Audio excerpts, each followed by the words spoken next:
And, you know, one of the guys we really like over there, Carroll, is Jameson Coverstone. Oh, yeah. 5 receptions for 130 yards and a touchdown, goes 5'9", 165. So it's going to be a tall task for this Carroll Charger offense, who really haven't taken the field without Jeffrey Becker in over 2 years. Yeah, I'm not quite sure how they're going to do that tonight. And typically we don't really root for one team or the other, but I am rooting for Owen Shealy tonight. So I think that's a very difficult position to get in. It's my understanding it's contract tracing with Becker, so I'm just scratching my head over that one. But you're right, Jeff. 5 turnovers last week for Carroll, and that was devastating because what happened was, besides Becker, Carroll never really got the run game going. They had the turnovers. So what happens, and this is something Casey O'Boyle always preaches, what happens is that defense ends up playing over 70 snaps and gets worn down. So, I mean, as explosive as Carroll is on offense, you've got to be able to establish Carmody and get some type of run game and really protect your defense a little bit. They still had 359 yards. Coverstone was awesome last week. You know, Braden Staley had the big kickoff return to start the game. But after that, Lures just got after Carroll. And the thing that would probably concern me the most for Carroll is that defense. Now, you look at the defense, they've got some great personnel, and Valdez and Aaron Stewart and Liam Ottenweller, and they've got some great personnel, but they gave up 520 yards of offense, 7.5 yards per play. And what bothered me the most, if I'm Carroll, the stat that stuck out to me, running at the 3-4, right? We only had 1 sack against Bishop Lures last week. So that tells me that Lures physically beat the Carroll defense at the point of attack. The offense turns the ball over, and all of a sudden the Carroll defense is playing 70, 80 plays again, and they really got picked on. So let's see what happens tonight. You know, I think tonight with this offensive line, we didn't see Snider, Jeff, throw the ball so far down the field last week. So if I'm Carroll, I roll into a 4-4. I bring Steely, that strong safety, up, and I think you're going to have 8 guys at the point of attack, Jeff, because I'm telling you, that Snider offensive line is big, they're nasty, and they're stacking bodies at the point of attack, opening holes for Tyrese Brown. Braden Staley's a really nice player for him, like you said, opening the game with a 93-yard kickoff return for a touchdown. But one thing that Casey O'Boyle said in that preview, it's never good when your cornerbacks lead your team in tackles. Aaron Stewart had 8, Ethan Beaupre had 7. The free safety, Jorge Valdez, had 8 tackles as well. A lot's going to fall on the shoulders of Dylan Bennett. Yes. The junior middle linebacker goes 6 foot, 220. I mean, he looks all of it. He looks like Dominic Moon, the middle linebacker over there at Snider. But going back to Bennett, he also had an interception last week for 5 yards to go along with his 4 tackles. Yeah, I love the linebackers, and I love the secondary with Stewart, Valdez, and Beaupre. They got a great secondary. But I'm telling you, man, you better have a plan B if you're going to come out here and play a 3-4 against, I would say, Jeff, maybe Northern Indiana's best offensive line. So you better have a plan B. You better be able to roll up into a 4-4 or have 8 guys in the box to stop this run play, or you're just going to get massacred, because Snider was all over Northside. And I thought at times, Jeff, Northside held up at times, but Snider was all over Northside running the football last week. Well, Joe, today's game is brought to you by Big Eye Fish. They've been around the Northeast Indiana area for generations. Like their Facebook pages for updated promotions. Enjoy the best fish in Fort Wayne in a family-friendly environment at Big Eye Fish. Joe, we're going to take a second here to listen to the Snider Marching Band.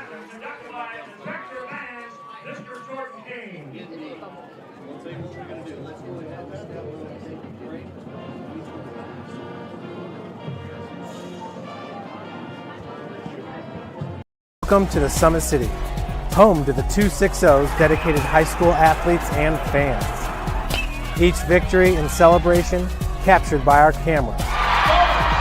Treasure the highlights from the Summit Athletic Conference this season, or complete games live or on demand. After all, nobody's more proud to call Fort Wayne home than SummitCitySports.com.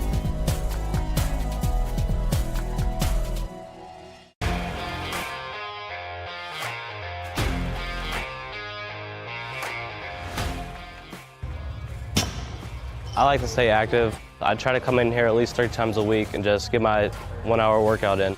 Since September, I think I've put on 22 pounds of muscle. I think my vertical has gone up plus 5 inches. And I've gotten a lot faster since then too. I can hit the ball further. In football, I can push people around more. It's basketball easier too. Just being stronger just makes everything easier. Brandon started with Gym Rat's basketball training. After one of the sessions, he came up to me and he wanted to know if he could do more. So Brandon started the Edge program in November, in addition to the club training he was doing, because it offers personalized programming for his athletic goals.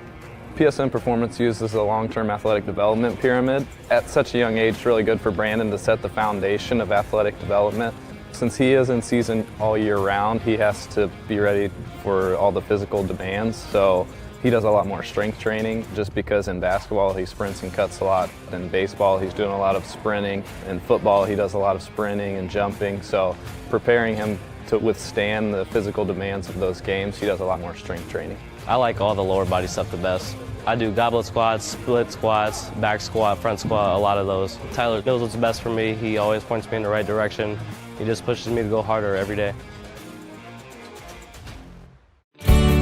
I was once a Southside kid who was led on a journey by high school football. A journey that taught me discipline, toughness, and the skills that made me a success. As a businessman with a CPA license who owns his own firm, I still use the building blocks of high school sports in my everyday life.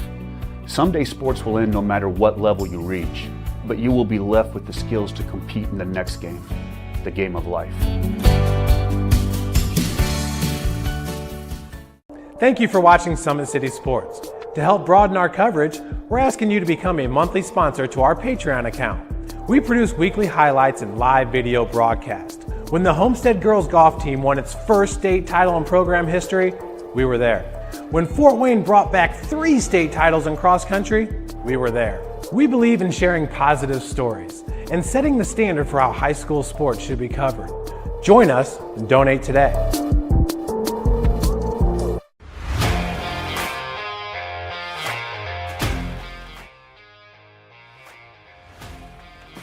I just want to be the best in basketball. So I want to be the greatest of all time to play women's basketball. So I just know there's people out there working just as much as me. So I just want to keep working hard and keep that intensity going. And so one day I can pursue my dreams of being in the WNBA and playing overseas. So I just want bigger things to come in my life. I remember when I started in March, she could do 0 pull-ups. She did have a great 25-inch vertical when she first started. She only weighed 150 pounds. One of our main mottos is do the simple things exceedingly well, and that's where we started. So we started the foundation, building her base, and now we've got to basically the peak of our pyramid of things that we can do with her. So we didn't skip any levels, we did all the basics, and she got really, really good at them, and that's what's led her to become as great as she is at basketball and performance. I've watched her grow, the confidence-wise, the strength-wise, the jumping ability, her footwork. It's really amazing to kind of watch for a girl her size, being 6'3", 6'4", to move like she can move and do the thing and be as agile as she is, along with the strength. Here at Always 100, we have different things that we provide each week with our elite training, working on things that can help them get a scholarship in the future if they don't have one right now. Watching skill development, helping kids get better, understanding what it takes to get to the next level. Catching and shooting, working on ball handling. In the last 5 years, we had over 200 kids that's able to play basketball at some places from the NAIA, Division III, Division II, or Division I level.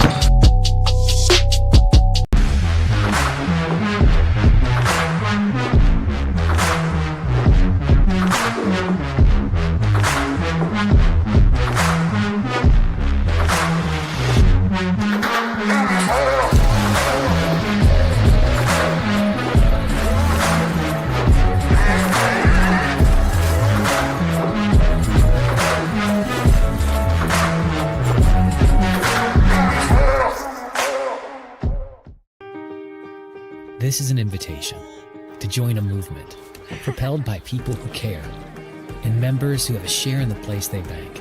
Good morning, Sam. So when you have the chance to get your first home loan, you know an expert will guide you every step of the way. Or when it's time to buy your new car, you'll be treated like more than just a credit score. Good news, ProFed can get you that payment. This is an invitation to a place where simply belonging can help enrich your whole community. ProFed Credit Union. You're invited.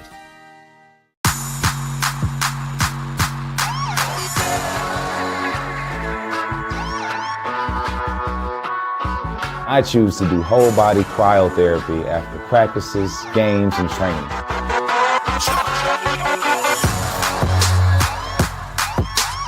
It reduces inflammation in my muscles and allows me to move more agile throughout my profession. I became a believer in iCryo after my severe injury in college at Notre Dame, tore my ACL, and I was looking for ways to recover, ways to get back on the field. So I'm thankful for iCryo.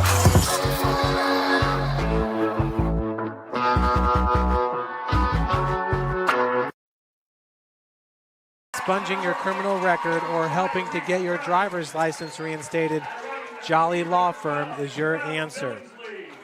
Sioka Cleaning and Restoration, providing top-notch commercial cleaning services, including janitorial, water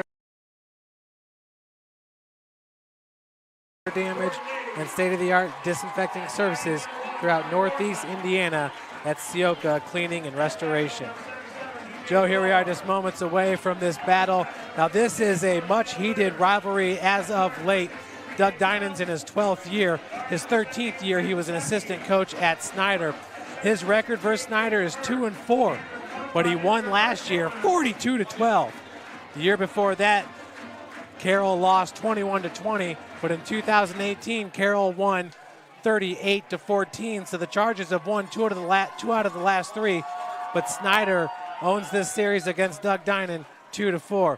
And Coach Tittman is in his 13th year at Snider. He has 119 wins, just 32 losses in this storied program. Yeah, it's a great rivalry because Dinan and Tittman really don't like each other, and I don't think that's any real big secret in the area. I've been down the sideline and seen a few of those exchanges, so those guys really get after it, and this has really become a rivalry. So it's going to be interesting to see, you know, without Becker, what Carroll's state of mind. And I think Carroll looked a little bit flat in the warm-ups, so they better get going because Snider's sky high tonight. It's typically these games are hard fought and good games, so we'll see how Shealy can come out and run the offense for Carroll and how they do tonight. I imagine Carroll might try to establish a little more of a run game tonight, but we'll see. You know, and as far as Snider, get back on that run game, push that football down the field. You got one of the area's best quarterbacks in Luke Halpert, and I think Snider can attack on offense. And I think, though, tonight for Snider, it's going to be important for that defense to play better. I mean, Snider did not force any turnovers last week of Northside, and that's kind of been a bugaboo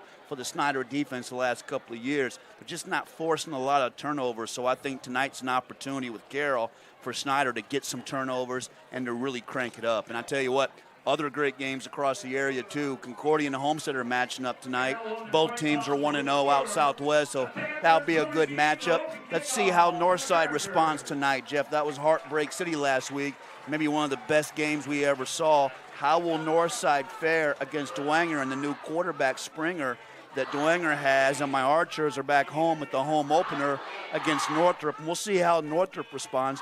Northrop only had 6 first downs last week against Homestead, and Homestead had 6.5 sacks against the Northrop quarterbacks. That's a good matchup. And let's see how Wayne matches up tonight against Bishop Lures. So great matchups across the area. And this is going to be interesting to see how Carroll deals with such a huge piece of adversity here without Jeff Becker in this game.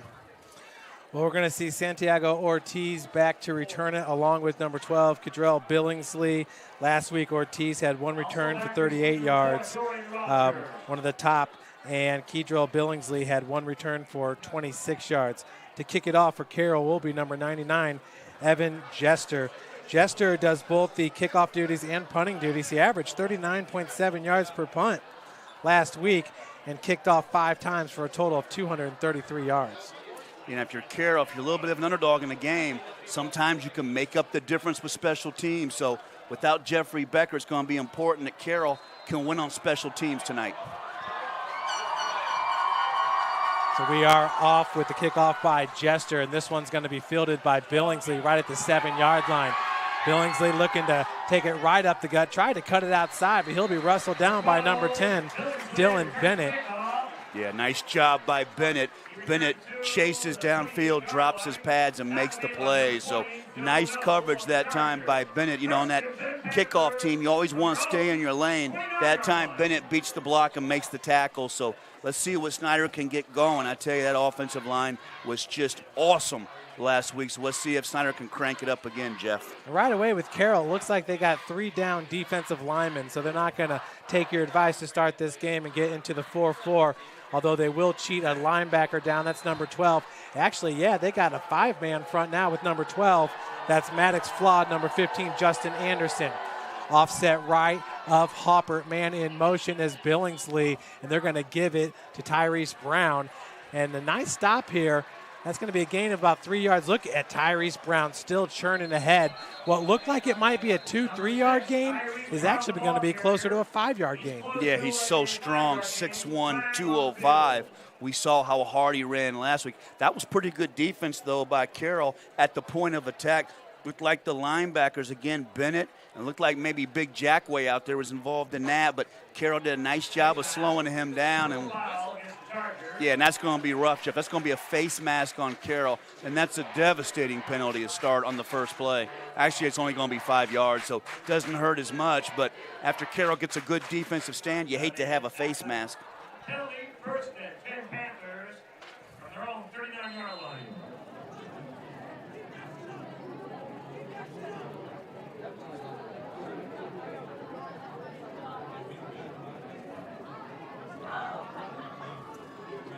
So once again for the Panthers, it's 1st and 10, ball at the 39-yard line. The wide receivers on the bottom of your screen, Billingsley along with number 80, and that is Jordan Lee. Jordan Lee did not have a catch last week for the Panthers. A lot of times what you're going to see is with Carter Wertman, number 1, and DJ Moore, those two will switch sides to the strong side, so the tackle and the tight end will constantly flip on the line of scrimmage to looking for that matchup. They like to block down with the tight end and kind of pull the tackle out.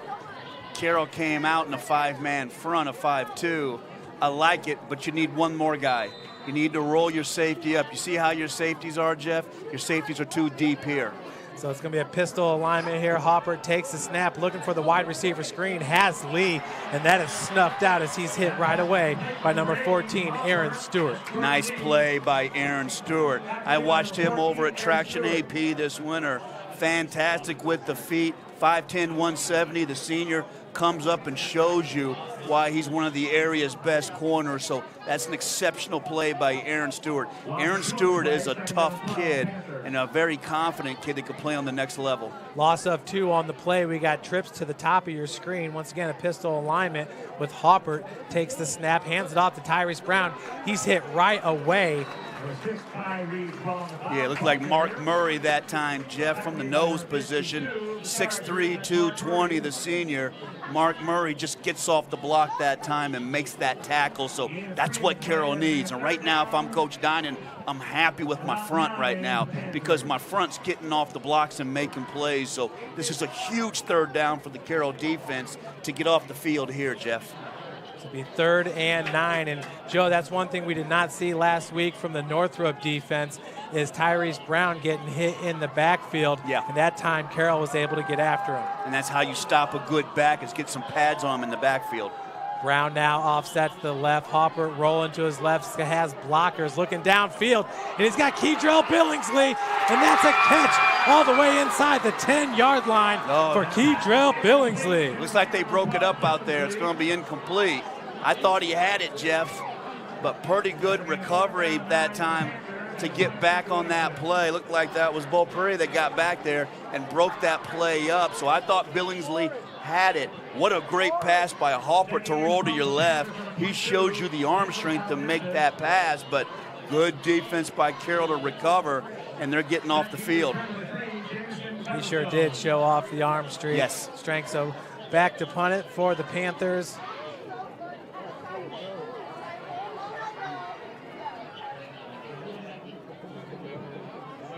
Just want to get away from that and let it roll. So let's see what Carroll can do on offense now. And I tell you what, God bless Owen Shealy. You talk about coming out and starting your first varsity game against Snider, but let's see what Carroll can do.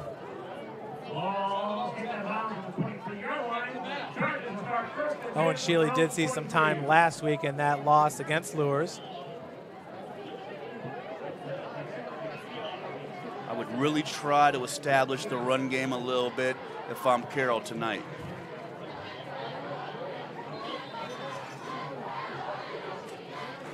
It's going to be a pistol alignment, 2 wide receivers on the bottom of your screen. 1st and 10 from the 23-yard line. 8:30 and counting here in the first quarter. Pass downfield. He's got a man. That's Jamison Coverstone.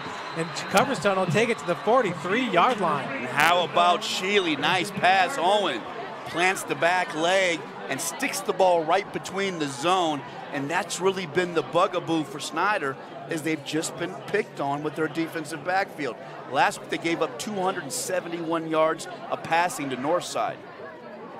So it'll be 1st and 10 from the 43 after the big gain of over 30 yards for the Chargers. Now Carmody takes the handoff, goes right up the gut. He'll be chopped down at the 34-yard line. And that's one thing that Snider's going to need. They need better interior linebacker play. That time Carmody hits the seam. You love the one cut and go and motors down the field. And what a good-looking drive for Carroll early on. Another handoff, but this time he's met in the backfield. And that's Caden Hurst who scoops him up. No, excuse me, is that Markel Keel? That looked like Keel that time. Good call, Jeff. Keel just absolutely moves the left tackle for Carroll. And Carroll's left tackle, Jake Rust, has got to get some pads on him. But how about Keel? 6'3", 233. You see the wiggle in the feet that time to blow that play up. Brings up 3rd and 4 from the 37-yard line. Sheely. Boy, I am impressed with the junior quarterback so far in this game. Yeah. Not easy, Joe, to make your first start here against the Panthers. Not at all. I think it's a really difficult situation to be in. That time he had Coverstone, he's a little bit high. I thought Coverstone was going to pull that in. I roll the dice and go for it here. You've got good receivers with Coverstone, Rudolph, and Lazoff, so you can get those matchups. So maybe you get that one-on-one matchup out of your slots here and see if you can throw maybe a little hook in the middle of the field, Jeff Mahoney. But I like the idea of rolling the dice here and being aggressive, because I think Owen Sheely has come out so far and demonstrated that he's ready to go. 4th and 4, ball at the 37, and we got a timeout going to be called by Carroll.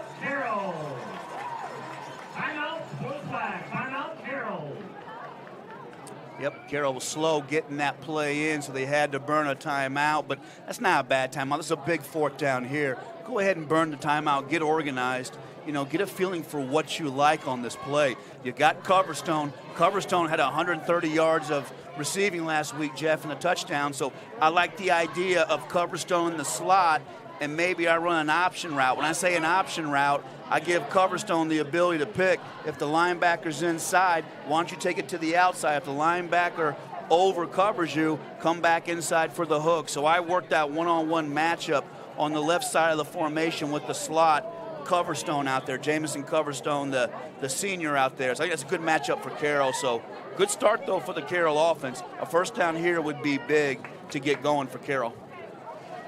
Absolutely a great start by number 13. Once again, Owen Sheely. I did not record a stat in last week's game. I know he did see the field, but Sheely looks calm and collected down there, and that big catch by Jamison Coverstone covered over 40 yards and got him here in the Panthers territory. So it's 4th and 4 from the 37-yard line for Sheely and the Chargers. And I tell you, when you don't have anybody in the backfield, you got 5 receivers. If I'm Snider, I would play man-to-man and use it as an opportunity to blitz my inside backers and try to get as much pressure in the face of Sheely as I can. As an old quarterback, it's difficult to throw with the pressure coming up the middle. Now, if you're Sheely for Carroll, this ball has to come out quick, but you've got some really good one-on-one matchups, and I like the matchup in the slot here for Carroll. So once again on 4th down, 37, Snider with the 3-man front. That's Keel coming off the edge. And Sheely got pressured from behind. A great play from Markel Keel. Yeah, Keel dominates that series. And that's the problem. When you go an empty backfield and you got 5 receivers, you can't chip or double on anybody. And that time, Keel bleats the block again on Carroll, and he's in the backfield, and Shealy with more experience will know that ball has to come out faster. But how about Keel? And I really think Moore and Keel at the defensive end positions were so key last week for Snider. And I think that's the strength of the Snider defense, Jeff, is the front four, and they show it there. Hopper nearly had that big connection with Billingsley, and he's going to be back on the field here. 1st and 10 from the 37. Handoff goes to Brown, and this Carroll defense is all over this run game. That's number 10, Dylan Bennett, who snuffed that one out. We knew he was going to have a big game, and so far Dylan Bennett looking great. I see you, Dylan Bennett. He looks fantastic out there. 6 feet 220, the junior, and when you watch Bennett play, it's the ability of the first step to read and react. The middle linebacker must have the ability to read and react quickly to the plays, and Bennett shows you that. And right now, Snider's having some problems with this 5-man front that Carroll's throwing at them. Good, excellent defense, Jeff. There it is again. I love it. They come out, they think you're going to play a 3-4, and they roll into a 5-2. And right now it's working. Great coaching by Carroll, because right now you got 5 guys over the Snider offensive line, and what that's preventing Snider to do, Jeff, is they can't pull more, or they can't trap and counter, because if they pull more, the guy, the 5th man over the offensive line can shoot in there and make that tackle. So great defense so far. Let's see if they can get a stop here on 3rd down and get off the field. And one guy that's missing down there for the Panthers is DJ Moore, who is the Indiana commit. Play action pass, roll into his left. Hopper going downfield, has Billingsley right through the hands. That's another one right there. Hopper right now in this game should have 2 completions of over 30 yards. Yeah, he should. In that time, Billingsley is usually pretty sure-handed. Hopper makes the read and sticks it right on the money to Billingsley, and I'm shocked he didn't make that catch. And I like the way Snider's attacking down the field, because Hopper has the arm strength, but man, that's a terrible drop that time, and Billingsley was so sure-handed last week. Talamantes back to punt it here for the Panthers, and back deep to return it will be, and that's a fair catch called for number 3, Jameson Coverstone. Well, it's interesting. We saw Moore come out of the game there, so we'll see how that impacts the Snider offense.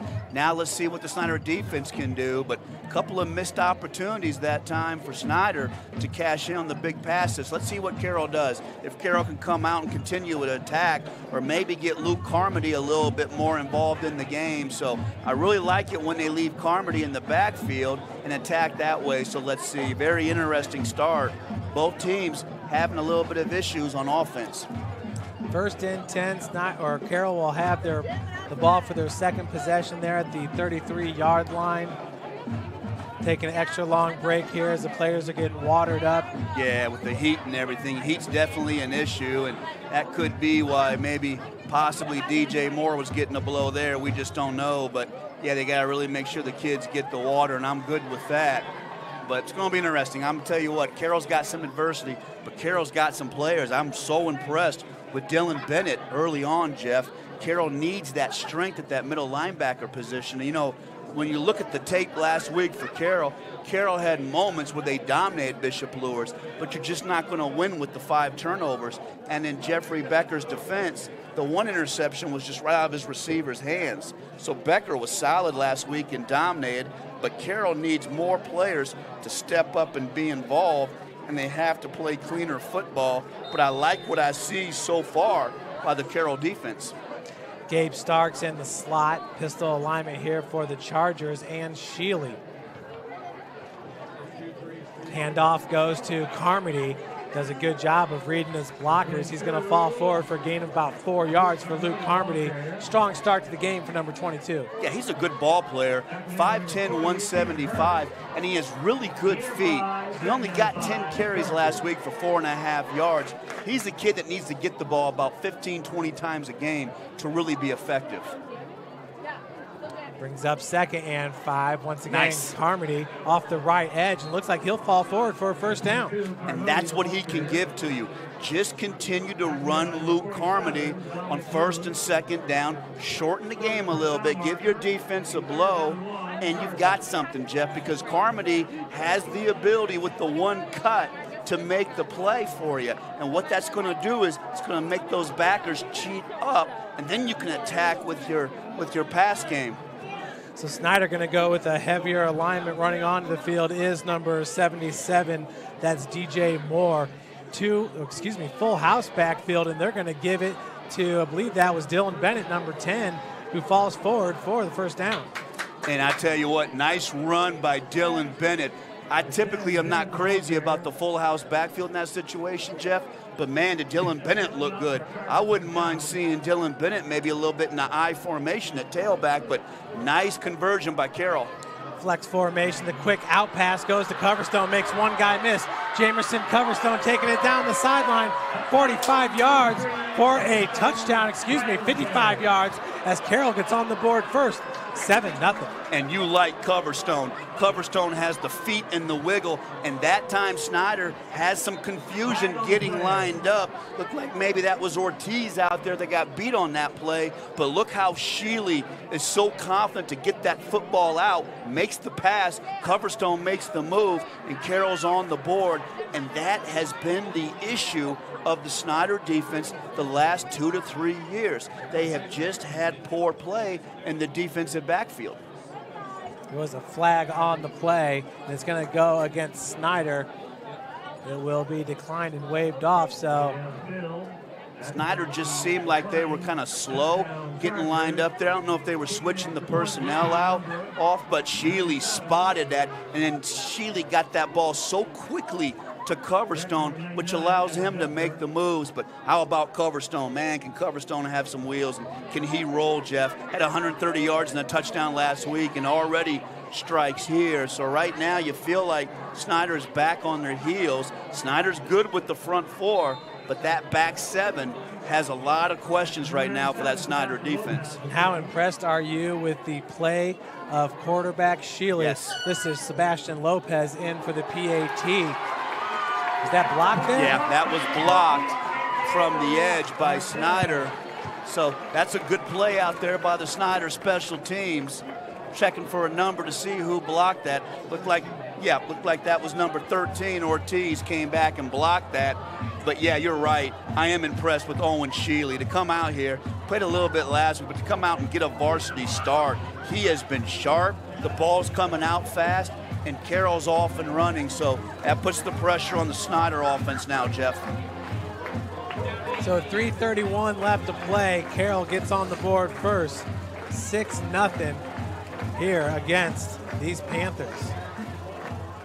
Great matchup here, and there's some great matchups out in the county too. Delta traveled up to play Columbia City tonight, Jeff, and Columbia City had some problems early on with Cherubusco last week and got some stuff corrected. But Columbia City has that great quarterback. He's a D1 quarterback out there in Greg Bolt. They have 4 offensive linemen back, so that's a big test tonight in that beautiful facility for Columbia City to have Delta come in. So that's a good matchup. And I believe Angola's coming down to play Leo tonight. So another big matchup in the county. So great games around the area. Dorian Rogers entering the game there on kickoff return. Number 4, he's a senior at 5'11", 166. And we'll see if DJ Moore gets back out there with the Snider offense on this next possession. Yeah, I think so. He has his hat on. It's going to be important for Snider to begin to get some movement on that offensive line, create some holes. Gesture with the kick. And Billingsley is going to take it in the end zone for a touchback. Yeah, nice kick that time with Carroll. And so here we go. Now it's really, adversity time for Snider. Carroll gets the first score. Snider's dropped a couple passes, missed a couple of big plays. Now can they pull it together and put a drive together? And so far, Carroll has really won at the point of attack and bottled up Tyrese Brown. I got to be honest with you, I'm very surprised with that. But I hats off to what Carroll's done defensively. They come out in that 3-4, but they're able to morph into a 5-2, and it's been effective, especially with the linebacker play of Dylan Bennett. And Moore, once again, not out there with the Snider offense. Pistol formation with Hopper. He's going to hand it off to Tyrese Brown. Still nowhere to go as that Snider defensive front seven is owning the line of scrimmage. Yeah, they're just getting whipped. That time it was Maxton Ward making that play at the linebacker position. And right now, Snider's getting whooped up front. And I wouldn't have given you that, Jeff. Not in a million. Dylan Bennett, we knew he was going to have to come to play, and he is doing it so far in this game. Yeah, and Mark Murray and Liam Ottenweller, and I love Aaron Jackway, 6'5", 220, number 16 out there. They are getting in those A and B and gaps and making it difficult for Snider. So it'll be 2nd and 10 here for the Panthers. Hopper looking downfield once again, has a man over the middle, and that's a catch for number 14, Tyler Dent, the junior wide receiver at 6'1", 165. Yeah, nice hands out there by Dent to make that catch, but a nice ball by Hopper. Goes through his reads and puts that ball on the money right in the middle of the field. I love it when they let Hopper sit in the pocket, Jeff, survey the field, and then throw that football. We saw how good Hopper can throw that ball, so I like when Hopper plays out of the pocket. Joe, the Carroll defense is going to make Snider win it through the air in this one, loading the box. Brings up 1st and 10 from the 36. Billingsley in motion, and the handoff will go to Billingsley on the jet sweep. He looks to get the corner. That's going to be a gain of about 3 yards. Once again, stretching it out there for the Carroll Chargers was number 43, Maxton Weird. Yeah, Weird did a nice job to get out there to get that play done. So I thought Billingsley had something there, but pretty good defense. Looked like Valdez was out there too, so that's good defense, you know, and I like the fact that they can roll into a 5-2, but if I'm Snider and I see that 5-2, I'm going to audible and check now, maybe throw the ball down the field. Yeah, number 5, Braden Steely, just a sophomore, 5'11", 175, a real player also in on that tackle. Here on 2nd and 8, handoff goes to Brown, breaks through the line of scrimmage, and he'll rumble forward for a first down. Gain of 9 yards for Tyrese Brown. Yeah, and there goes the feet by Tyrese Brown.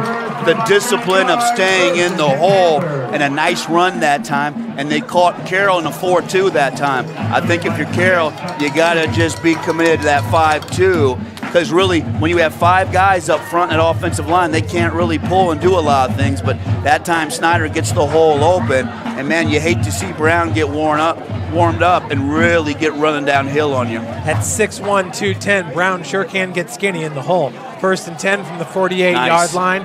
Not a whole lot of room to run, but Brown's going to fall forward for a gain of 2 to 3 yards. That's a good job. I see you, Liam Ottenweller. Nice job to come down and blow that play up. And I really am impressed with Mark Murray, the nose tackle on this defense, man. He is getting after it, but I love it when Carroll plays the 5-man front, Jeff. It's taking away Snider's run game.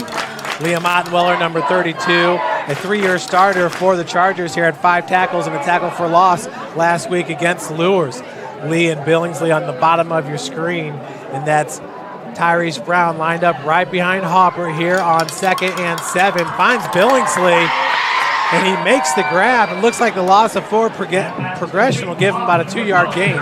No, they're going to take him all the way to the 45-yard line. Yeah, Billingsley got a great spot because Aaron Stewart closed down on that route, number 14, and really brought the wood to Billingsley. So that play is successful for Snider because Hopper's release is so quick getting that ball out there, but there's such a big cushion out there for the Snider receivers that they have to attack that. But boy, you love it when your corners can come down and make tackles like that. And Stewart always plays the wide side for Carroll, and he's an absolute gamer.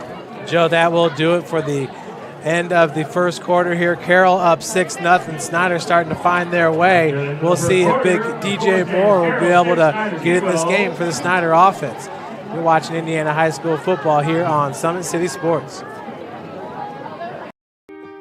This is an invitation to join a movement propelled by people who care and members who have a share in the place they bank. Good morning, Sam. So when you have the chance to get your first home loan, you know an expert will guide you every step of the way. Or when it's time to buy your new car, you'll be treated like more than just a credit score. Good news, ProFed can get you that payment. This is an invitation to a place where simply belonging can help enrich your whole community. ProFed Credit Union. You're invited.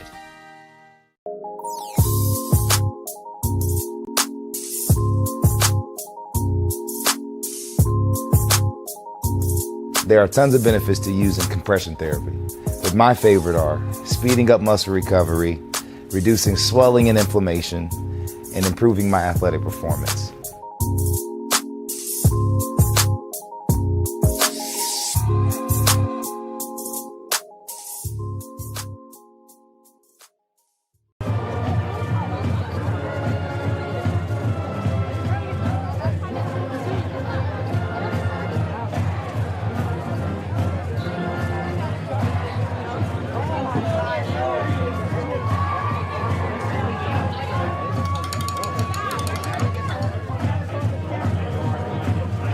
There's DJ Moore. So he was just out there on offense for the first quarter. I think he's having some heat issues. Welcome back, everybody. Yeah, it looks like big DJ Moore is going to come back into this game here for the Panthers. It'll be 3rd down and 3 when play resumes at the 45-yard line. And Joe, the the Carroll defensive front 7, making it tough on this Snider run game early on. Yeah, they are. And I like how Carroll's rolling into that 5-2, Jeff, and not letting Snider pull guys the point of attack and penetrating and getting in that backfield making plays. Got an early score for you, 14-0 Homestead. Gage Sparrow has 2 touchdowns, some adversity for Homestead. They got some kids on defense that can't play tonight, but Homestead continues to win. So once again, 3rd and 3 for the Panthers. And the handoff's going to go to Brown, runs right over the right edge. Easily falls forward for the first down. Steely with the tackle.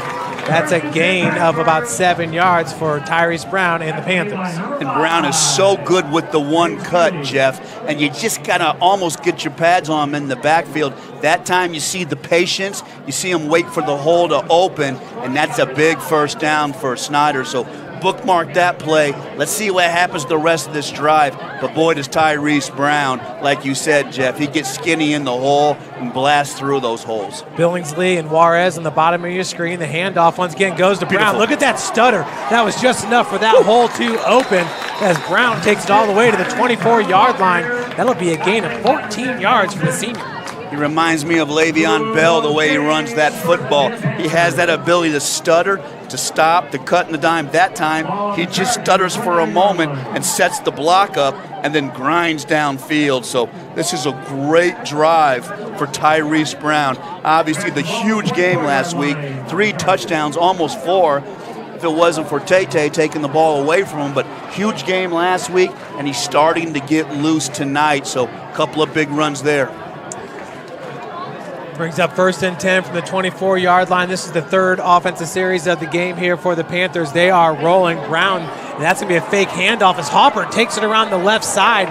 Ooh, that was a deceiving play there by the junior QB. His helmet falls off, so he's going to have to come out for a play. But that was a great fake there by Hopper. Yeah, it was a great fake, and I'll tell you what, I'm going to give him some advice. I always kept my helmet real tight, man. I didn't want to lose my lid when I'm out there playing. But that play's almost no fair for Carroll because you know you're focused on Tyrese Brown. He's such a threat, and Hopper is so good with that ball handling and pulls that ball out and gets a positive play. So nice drive for Snider, and Snider begins to really get their rhythm here, Jeff, and look good. So they'll bring Kieron Billingsley, a sophomore at 5'9", 147, the QB, with Tyrese Brown lined up right behind him. Juarez in the bottom of your string, Billingsley on top. And the handoff goes to Tyrese, trying to make something out of nothing, and it looks like he's going to gain about 1 yard on the play. Yeah, and that's just good defense. And it looked like Carroll had a bunch of guys back there chasing to make plays that time. So looked like that was Tucker Steely that time making that play, Jeff. 6 feet, 185, the senior. We've mentioned that name a lot. So good attacking defense for Carroll. Now this is a huge 3rd down on this drive. If you're Carroll, can you suck it up? I roll back into the 5-2 here because I think Snider's probably going to run the ball here, but this is a big play in the first half. 3rd and 3 from the 17, 9:43 and counting, and Snider's going to have to take a timeout here to talk things over. There you see big number 77. Yeah, they're going to need him. You know, I tell you, it's hot out there. I really was impressed with the way DJ and the rest of the offensive line, Jeff, handled the heat last week. I mean, we were dying up in that press box. I was laughing. I did sweat through my cowboy boots last week. I got home and my wife got on me because my boots were wet, but it was so hot. But you're right, it's hot out there. They're going to give the kids some extra time. But Snider needs DJ more because we talk about his size, but really what's so impressive is his feet. And they can move him around the line, and you think, okay, they're going to move him over here at tackle. They're going to run behind him. They'll just pull him the other way and beat you the other way. And that's why I think it's so important for Carroll to play the 5-man front, because it gives you the ability, if they do pull somebody, you can penetrate and slice back into the backfield, maybe get some pads on Brown. But Snider looks good here. Now Moore's going to be at left guard, so they may just slam down here with the 2 tight ends and run the ball here. But Snider looks good on this drive, Jeff. Yeah, you see Carter Wortman at left tight end, and that's number 15, Lincoln Firks, on the wing. Handoff goes to Brown. He goes right that direction, bursts through the line of scrimmage all the way down to the 7-yard line for Tyrese Brown. That's a gain of 10 yards. And that's beautiful because Wortman is 6'1", 230, the tight end. Firks is a big boy out there, and Moore, and that's ISO football, out of the pistol, a Snider football, slamming that down. And that's tough for Carroll. You need more guys at the point of attack, but I tell you, it's getting hot, it's getting physical, and Snider's starting to grind away on the Carroll defense. So that'll bring up 1st and goal from the 6-yard line. Juarez on the top of your screen, Billingsley in the slot. Once again, they're going to have the strong formation to the left side with Firks on the wing and Wortman at tight end. Handoff goes to Brown. They're going to go that exact same direction. Great job by Tyrese Brown breaking the tackle of number 16, Aaron Jackway. It looks like he's going to be down right at the half-inch yard line. Yeah, and Jackway's got to wrap him up and get him down. Jackway's a tremendous prospect, 6'5", 220. Steely comes up and finishes off the play, but Snider right now is just running right at Carroll. So now if I'm Carroll, I come with my goal line defense now. I play a 6-man front, and I really try to overload the box and try to isolate which side 77 is going to line up on. And right now, 77's at right guard, so he literally plays every single position on the offensive line. Full house backfield, Hopper takes it right over for 6. Snider ties this game up with a Luke Hopper QB sneak. Very impressive physical drive at offensive line of Moore. Pez hurt. Stuckey and Chevalier just fly off the ball that time and dominate. So I tell you, maybe the area's best offensive line gets the job done there on that drive, and you see why Tyrese Brown is so talented and Halpert's able to sneak it in. And you can see what a difference it makes when number 77's back in the game. So back Brian Peterson, the sophomore kicker, back to kick the PAT last week, did miss one. Of course, Talamontes came in for the field goals for the Panthers. Peterson, it's up and it's good as the Snider Panthers take the lead at 7-0. So good matchup here. Snider answers. 7-6 Snider, Jeff Mahoney, and I gave you the update out Southwest, 14-0 Homestead. So Snider gets on the board here. Homestead looks good, waiting for some other scores, but great night of high school football. Folks, you're invited to join ProFed Credit Union, where we get to know you to better serve you. Sign up online in 5 minutes or stop by a branch. Join ProFed today and start owning your financial future at profedcu.org. And at Ottmiller Contracting, we invest in our customers by providing peace of mind during the entire process from bid to build. Visit ottmillercontracting.com. Joe, that was an outstanding drive. That's exactly what we saw last week here for the Panthers. Now it's time for Carroll to respond with their junior quarterback. And boy, it's been a great start of the game for number 13, Owen Shealy. Yeah, Snider's going to have to really tighten up on their back seven. But you're right. That's the strength of Snider this year is their offensive line. Hammered away. Offensive line comes off the ball, has the pad level, and opens those holes for Tyrese Brown. And that was impressive because when they got inside the 20, Jeff, it has gotten that pistol, and they ran ISO football. So that's really just punching somebody in the mouth that time for Snider. So let's see if Carroll can respond. Great game so far. Talamantes with the kick. Back deep is Coverstone to receive it. And that's going to go actually to Luke Carmody over at the 5-yard line. Carmody stays right down the sideline. He'll be spun around and brought down at the 35. That was a Dorian Rogers, number 4, with the tackle. Yeah, it's a good thing Rogers makes that tackle for Snider because Carmody looked great. He hit a seam and got that ball all the way out to about the 34. So that's a great return for Carroll. And Carroll looked sharp. I thought Carroll in warm-up looked a little bit flat, but they played well so far with their offense. So let's see if they can come back out here and get those one-on-one matchups with those great receivers they have. Carroll's offensive line, number 77, Max Malcolm at 6'2", 270. Number 59, Tyler Wiersma at 6'2", 240. The right guard, Jake Wilson at center, 5'10", 230. And that's number 13, Sheely at quarterback. He'll hand it off to Carmody. Goes around the left side, and he was brought down. Almost a horse collar right there. Was brought down around the neck. That was a gain of about 3 yards. The left guard is Jonathan Scott at 6'1", 200. And left tackle, Jake Russ, 6'1", 300. Yeah, and Carroll's in the hurry-up offense. Ortiz comes up and gets off the block and makes that tackle that time for Snider. 2nd and 6 from the 39-yard line. Play-action pass, and just a little bit out in front of number 89, Jaden Barkalow, the junior tight end at 6'2", 190. Yeah, he was open that time, Barkalow. And what Sheely has to do there, Jeff, is just be a little bit patient and let Barkalow get a little bit further in that zone and then stick it between the numbers. Gabe Starks in the slot, Coverstone on the bottom of your screen, the wide receivers. Sheely out of the shotgun. Looks to his left, now going to tuck it, and he will be brought down. That's a big sack by number 47. Dominic Moon.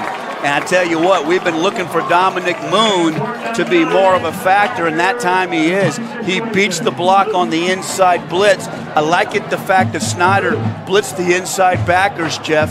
You talk about that an awful lot. When you empty the backfield, blitz the inside backers. Dominic Moon beats the block at the point of attack and gets a huge sack for Snider, and you can really feel the momentum now with Snider.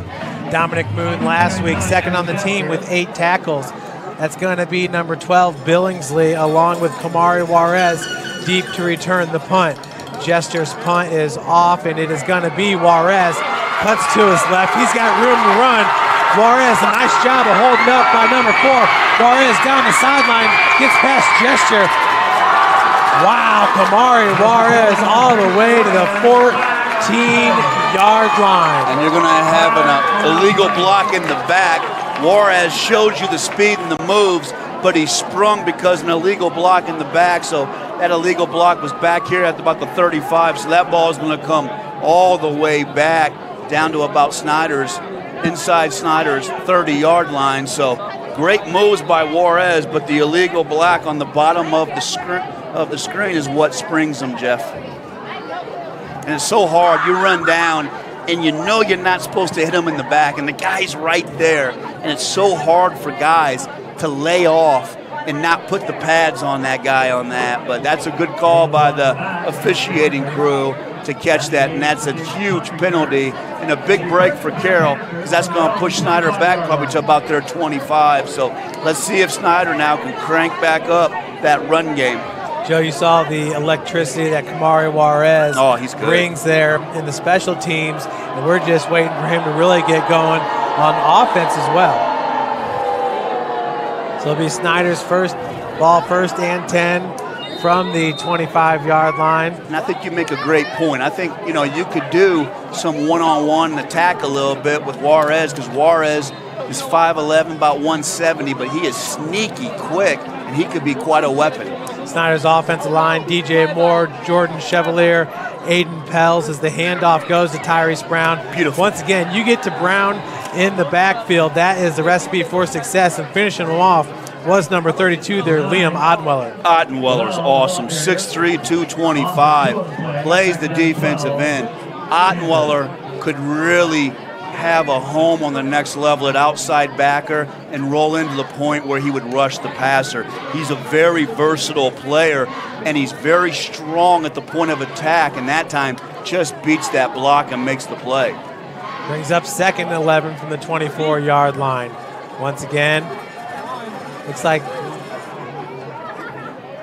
in the slot there is number 14, Tyler Dent on the near side of the field. Hopper looks his direction. Now going across the middle, Dylan Bennett with another interception. That's his 2nd on the year. Last week had one against Lures. He'll take it down to the 25-yard line. That was an outstanding interception. That was a phenomenal play by Dylan Bennett. And tonight, Dylan Bennett is the player that just jumps off the tape on that one, Jeff. Looked like he brought that down initially with one arm. And I know what Hopper was thinking. Hopper had really locked in on his tight end, and he had the tight end on the inside post. But it's so hard when you play the quarterback position, because I used to struggle at times. I wouldn't sometimes see those linebackers underneath, and that's what happened. And Bennett makes a huge play for the Carroll defense. Owen Shealy out of the shotgun on 1st and 10 from the Snider 25-yard line. He'll look downfield. He's being pressured. That was Markel Keel. 4 Snider Panthers in on the sack. That was led by Rohrbacher and Talamontes, number 22. Yeah, and that time Snider is starting. When Carroll goes out 4 wide, Snider's starting to blitz those backers, and that's bothering Carroll. And what I don't like on that is it's 1st down, run Carmody. I hate the play call. You've had some success with Carmody. Run the ball on 1st down there. Don Moon also in on that sack. Now on 2nd and 21, they're blitzing Coverstone on the wide receiver screen. Going to take it to the 31-yard line. That'll be a gain of 10 on the play. That'll make it somewhat manageable at 3rd and 11. And that's good defense that time out there for Snider. I like the way Snider recovered that time and made that play. So pretty good recovery on that wide receiver screen. So Carroll's going to have to push the ball down the field here and watch the Snider blitz. Carmody offset left as Shealy's going to roll that direction. Finds a man in the middle of the field. That's number 19 for the Chargers, Cooper Rudolph, the junior of 5'11", 175. He'll take that ball all the way inside the 10-yard line. And I see you, Owen Shealy. How about that throw? You talk about threading the needle. Had to put the mustard on and stuck it right between the defensive player and got the ball to Rudolph. Man, does Shealy look good tonight. And doing a good job there drawing Markel Keel off sides. Beautiful. Shealy has been sharp. And what a difficult assignment to come in and make this your first varsity start. Well, you go back to that prior play, rolling to your left. He knew he had to really zip that in there to Rudolph, and he stuck it in there. And he comes back, has the wherewithal to go on 2 and get an easy 5 yards. So good-looking drive by Carroll. And how about Shealy responding? 1st and goal from the 4-yard line. Now it's a pistol line with Carmody right behind Shealy. 2 wide receivers on top, 2 on the bottom. Carmody following his blockers. He'll be stood up right at the 1-yard line. Yeah, good push, and I like Carmody. Now personal foul. Yeah, you hate to see that. We'll see who that's going to be on, but I like Carmody. I like the way Carmody runs the ball between the tackles, and I know Carroll wants to put the foot on the gas and throw the ball because you have great receivers in Coverstone and Rudolph, but Carmody is a little bit, I tell you what, I think Carmody's underappreciated, Jeff, and I think you could run him between the tackles on 1st and 2nd down, and also what it does is it buys some time for your defense and protects your defense a little bit. 1st and goal from the 1-yard line after the personal foul by the Panthers. And once again, Dylan Bennett back in the backfield along with Liam Ottenweller and Luke Carmody. That's a full house. Shealy under center, and the handoff goes to Bennett. He's in for the 1-yard touchdown. Carroll's going to take back the lead here at 12-7. And Carroll cashes in on the Snider turnover, so big turn of events. Uncle Mo runs across the side to Carroll, and Carroll's offense takes advantage. And how good is Bennett, Jeff, in those goal line situations? I wouldn't mind seeing him a little bit out there between the 20s. But, man, has Owen Shealy not showed up and played well tonight, Jeff? Shealy's been fantastic starting this game. And that is not Jester, that is Lopez with the PAT. It's up and good. You know, entering this game, as Carroll goes up 13-7. We thought, oh my gosh, Jeff Becker's out. Carroll's going to get slaughtered. And here's Owen Sheely looking like he could start for half the teams in the SAC. He looks fantastic. The ball's coming out fast. He's working through his reads. And really what they always told me at quarterback is just run the plays and get the ball to the guys. And when you have Jameson Coverstone, you have Cooper Rudolph, A.J. Lazoff, Luke Carmody, you got some weapons. And that's exactly what Owen Sheely is doing. I tell you, Sheely goes about almost 6 feet 180. He looks good out there, Jeff. And on that pass to Rudolph for the big first down, he's rolling to the left, and he shows you the arm strength to throw back across his body. And I didn't think he was going to be able to stick that ball in there right from the outside grip of the linebacker, but he does. That's a big conversion, and Carroll cashes in. And what a good matchup. And even with Becker, I thought Carroll would be a little bit overmatched here. But Carroll has sucked it up, and give credit to Coach Dinan and his staff having these kids ready to go tonight with that kind of adversity. So 3:54 left to play here in the second quarter. Snider, plenty of time left to take the lead back. And, you know, this is how the game was last week with Snider and Northside, 10 different lead changes. And Carroll, you know, they took a lead going into the half last week against Lures. Yeah, they did, and Carroll was rolling pretty good. Then the turnovers caught up to him, and that's what just hurt Snider there, Jeff, exactly. Was that interception. And that'll be deep, fielded by Kamari Juarez in the back of the end zone, so a touchback.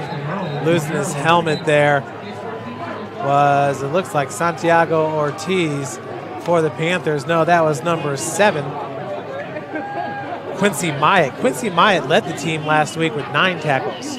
Yeah, he was great, came up and made a lot of plays and was very active from his safety position. And update from out Southwest, you talk about Woodshed making a statement. A minute left in the first quarter, Homestead 28, Concordia nothing, and Homestead's missing some starters on that defense tonight. So tell you what, just seems like every year Homestead coaches up those quarterbacks and they continue to roll. Chad does a great job out there.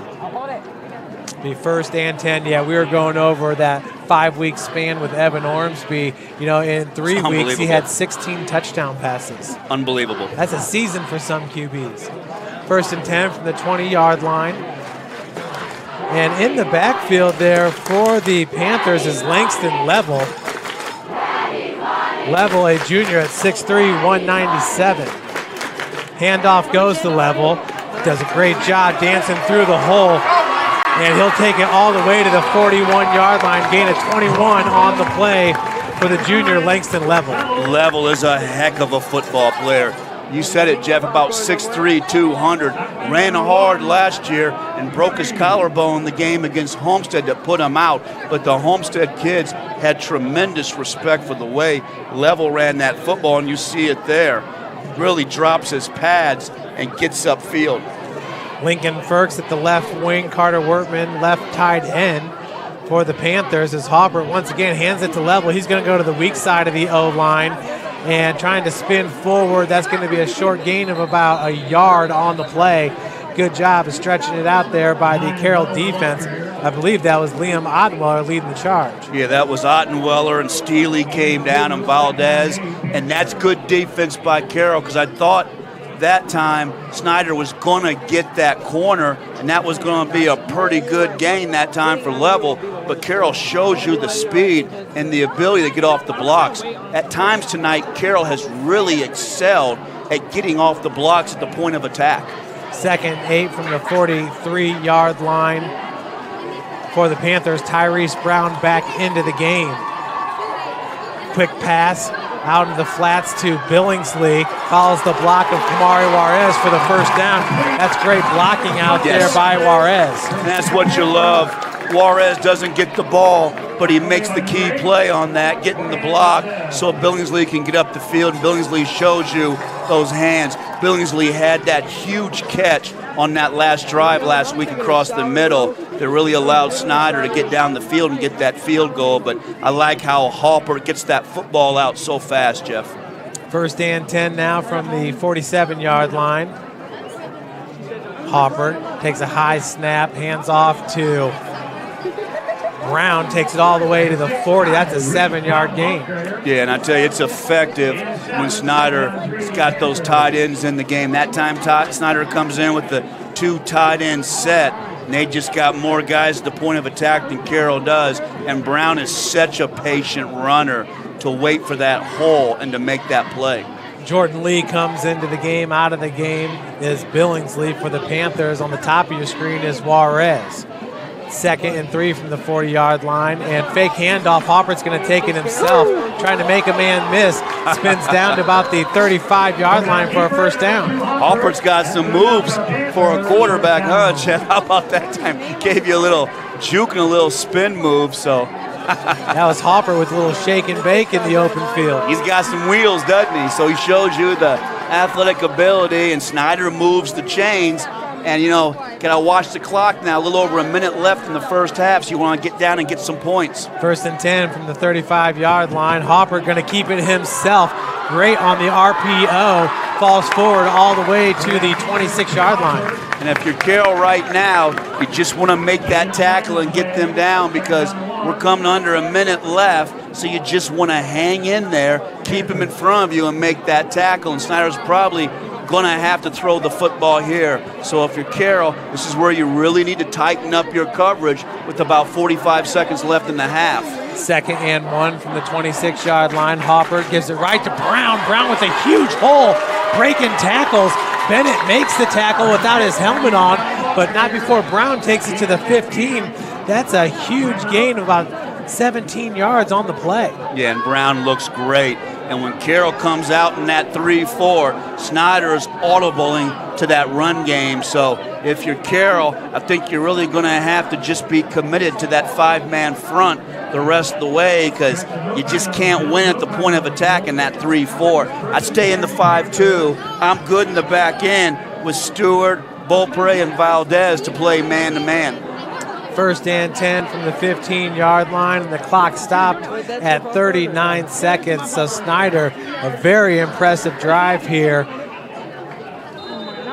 with, once again, 39 left in the first half. Offset right is Tyrese Brown. Ferks on the left wing.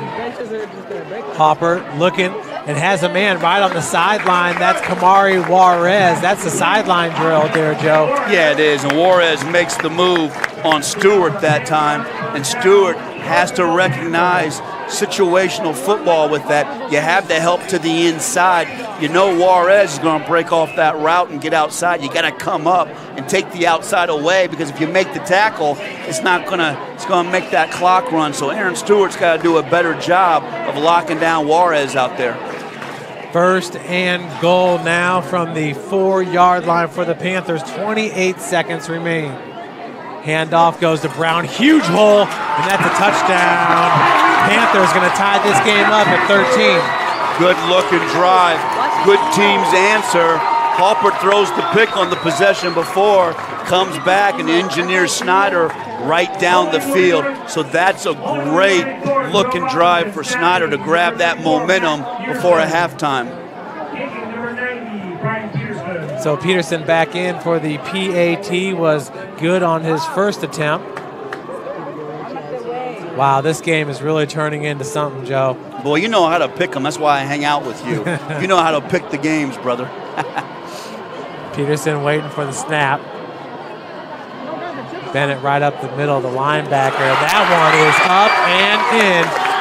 Dylan Bennett, he's even gaining confidence with every single kick. Yep, that's a great kick, and Snider keeps that 1-point lead. But how about that drive? How methodical that was and how Snider managed the clock there, Jeff, and seized that momentum just ahead of halftime. So 24 seconds remaining here. It's going to be a glimmer of hope here for the Chargers. I'm sure Snider will come out to prevent defense.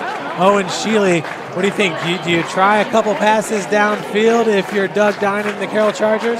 Yeah, what I do is when they come off with the kickoff here, if I get a good return, If I get out past my 30 or 35, I throw a couple of deep balls, maybe to Coverstone or Rudolph, and I attack a little bit. I attack on first down and see how it goes. If I get any big yardage, then I continue to attack. If I have no success on first down, I just take a knee and get in halftime and think about my adjustments. I think the big adjustment for Carroll is I think you have to stay in that 5-2. I don't think you can play the cat and mouse game, jumping in, jumping out of it. When you played the 5-2, you really did a nice job taking away that run game. When you played the cat and mouse and played the 3-4, or even the 4-4, you got burned and Brown ran all over you. So I think second half of the Carroll defense, I'm sticking in the 5-2, and I'm saying I'm going to roll, and I'm going to ride with Stewart, Valdez, and Beaupre in the secondary and play man-to-man.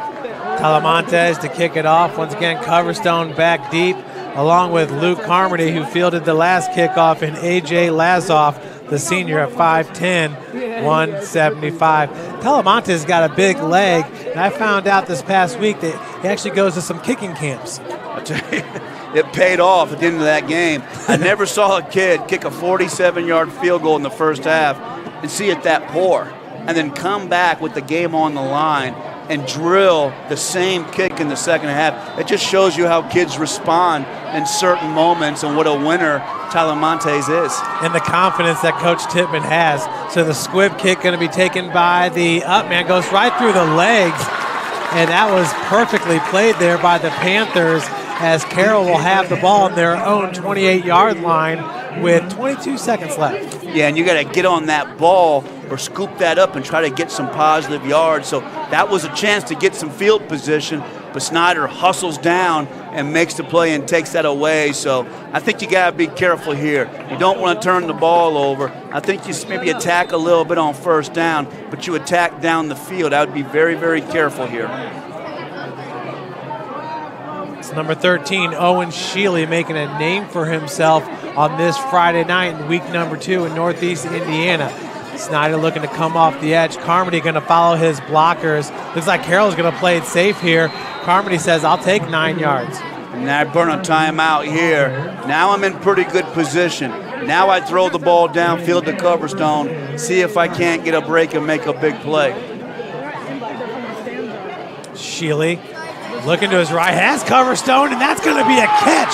Coverstone all the way down to the 10-yard line, and that's a touchdown? That's a touchdown. 62-yard touchdown as Carroll takes back the lead at 19-14. And I just Snider was exchanging their defensive players, trying to get a different package in. I don't understand why Ortiz and the corners are up that tight. You have to back up. The only way you get beat on that play is if Coverstone runs by you. Not only do you run by the Snider defense, he was 5 yards behind them, Jeff. You can't make that mistake. That is situational football, and those are the blunders that have hurt Snider badly the last couple of years. Sebastian Lopez, PAT, is up and in, 20-14. Carroll going to take this lead into the half with 5 seconds remaining. I imagine Carroll's going to come out with Jester and squib it right down the middle of the field as well. Absolutely, and how about Shealy on that pass? Oh, that was beautiful. That was beautiful, putting that ball on the money, and I cannot believe that Snider would have that kind of bust in that situation. And I tell you, sometimes shuffling all these guys on and off just creates so much confusion. Just get in your base nickel coverage and keep everybody in front of you. But hey, hats off to Shealy, and that's number 2 touchdown for Coverstone. And Coverstone has had a huge first half, and boy, does Carroll just grab that momentum back. And these Carroll Snider games, Jeff, just seem to be great games over the years.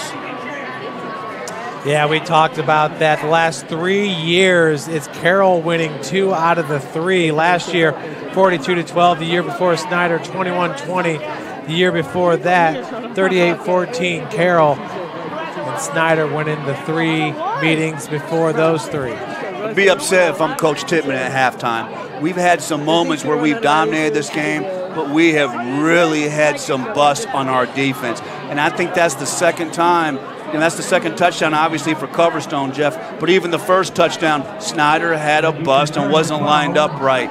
I would be very upset if I was Coach Tittman at this point. Jamison Coverstone, once again, last week, a big one, 5 receptions, 130 yards, and a touchdown, 2 touchdowns tonight. He is the real deal, an electric, big-time player. And I tell you what, Snider's lucky. I tell you what, as well as Sheely's playing, Becker could be out here running all over. But Carroll really hasn't missed a beat, dare I say it, with Sheely in there, and that's tremendous credit to the play of Owen Sheely and the arm strength. So this one's going to be kicked deep. That will be a touchback.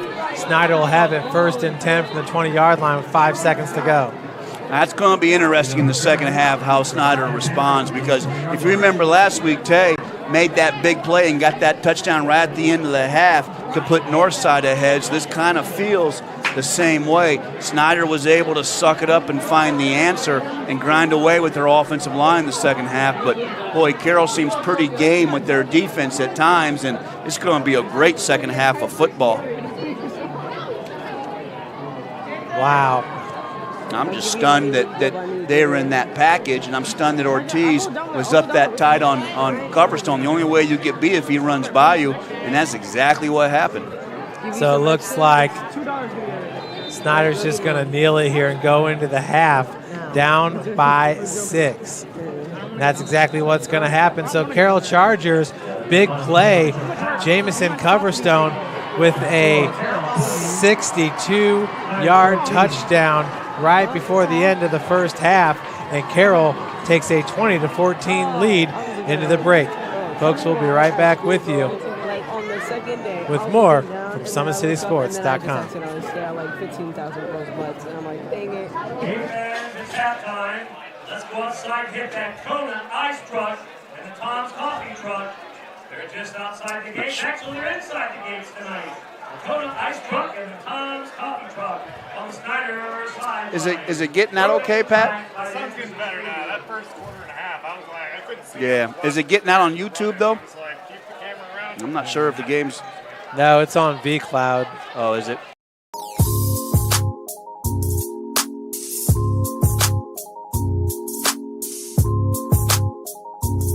There are tons of benefits to using compression therapy, but my favorite are speeding up muscle recovery, reducing swelling and inflammation, and improving my athletic performance.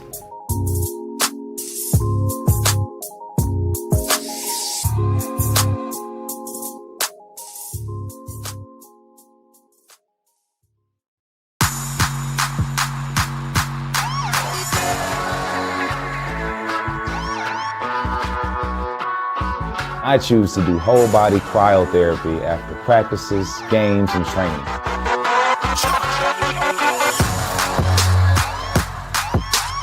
It reduces inflammation in my muscles and allows me to move more agile throughout my profession. I became a believer in iCryo after my severe injury in college at Notre Dame, tore my ACL, and I was looking for ways to recover, ways to get back on the field. So I'm thankful for iCryo.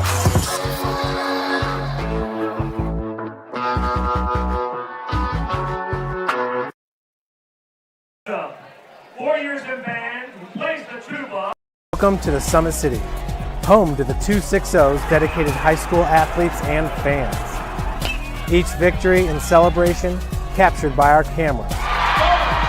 Treasure the highlights from the Summit Athletic Conference this season, or complete games live or on demand. After all, nobody's more proud to call Fort Wayne home than SummitCitySports.com.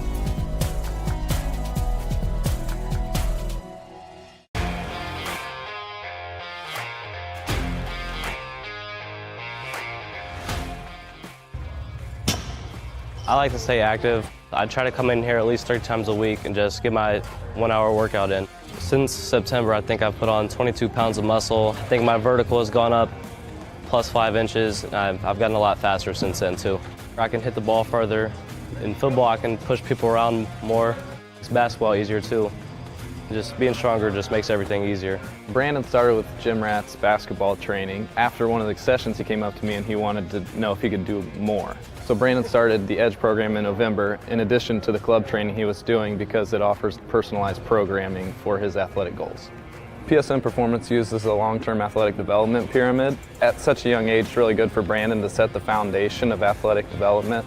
Since he is in season all year round, he has to be ready for all the physical demands. So he does a lot more strength training, just because in basketball he sprints and cuts a lot. In baseball he's doing a lot of sprinting. In football he does a lot of sprinting and jumping. So preparing him to withstand the physical demands of those games, he does a lot more strength training.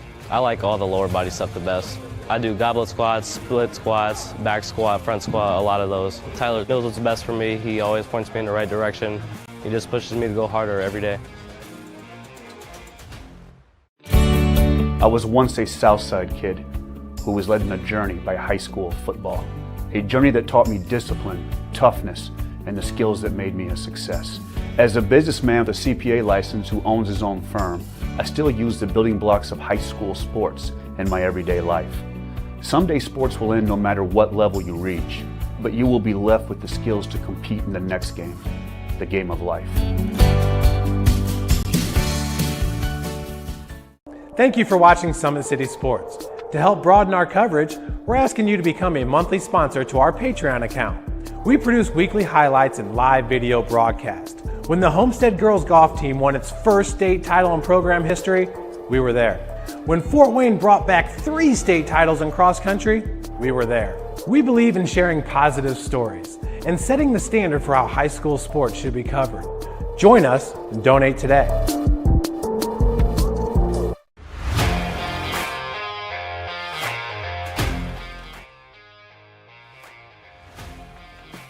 I just want to be the best in basketball. So I want to be the greatest of all time to play women's basketball. So I just know there's people out there working just as much as me. So I just want to keep working hard and keep that intensity going. And so one day I can pursue my dreams of being in the WNBA and playing overseas. So I just want bigger things to come in my life. I remember when I started in March, she could do 0 pull-ups. She did have a great 25-inch vertical when she first started. She only weighed 150 pounds. One of our main mottos is do the simple things exceedingly well, and that's where we started. So we started the foundation, building her base, and now we've got to basically the peak of our pyramid of things that we can do with her. So we didn't skip any levels, we did all the basics, and she got really, really good at them, and that's what's led her to become as great as she is at basketball and performance. I've watched her grow, the confidence-wise, the strength-wise, the jumping ability, her footwork.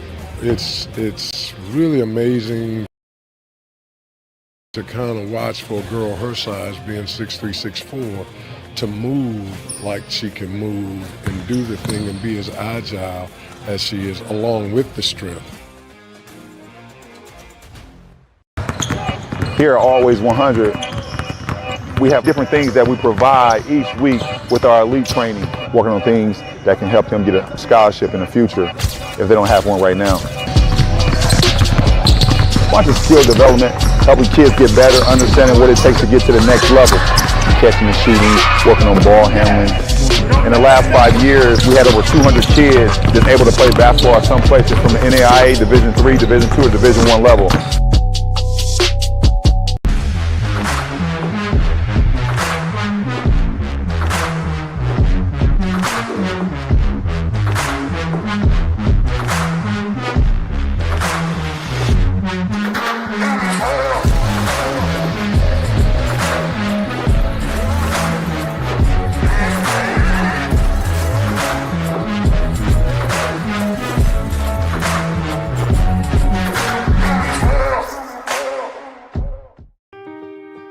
This is an invitation to join a movement propelled by people who care and members who have a share in the place they bank.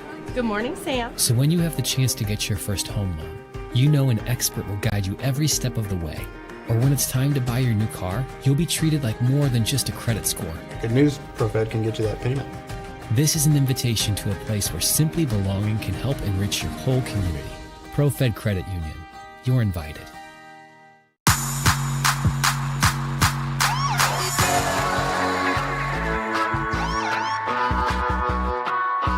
I choose to do whole body cryotherapy after practices, games, and training.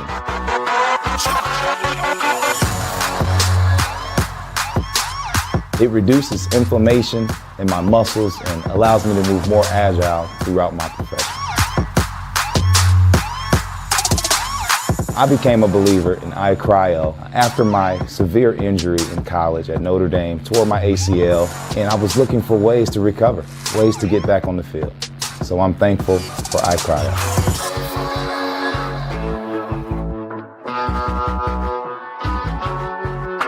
Play one-on-one. So if I'm Carroll, I stay in that 5-2. I thought Ottenweller played well in the first half. Mark Murray really played well. I stay in that 5-2. I shoot those gaps, take away that Snider run game, and hope maybe that Coverstone has a couple more big plays in him, Jeff.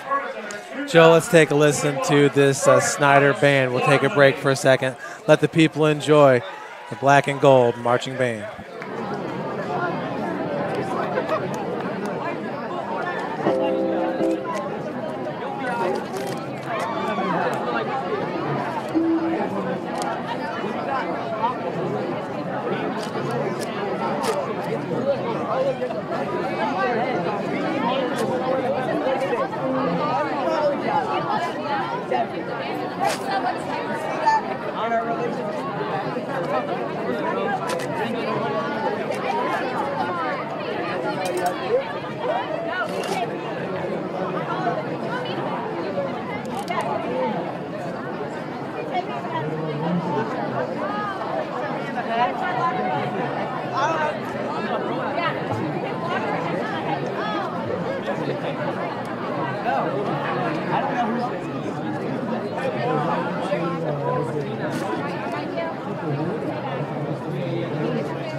I'm Matt Wolford, president of the IHSAA Foundation, and we need your help. We need your help so the youth of our community can develop advanced leadership skills. We need your help giving high school administrators and coaches the instruction and insight they need to be better role models and teachers. To learn more or to make a tax-deductible contribution, go to ihsaafoundation.org. You'll not only be contributing to the foundation of the IHSAA, you'll be contributing to the foundation of our community.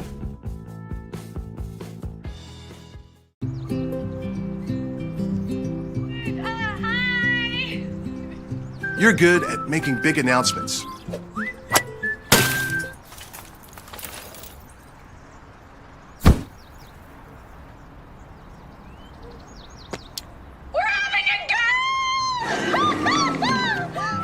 We're good at your insurance. Start with Indiana Farm Bureau Insurance, online, over the phone, or in person, and stop knocking on wood.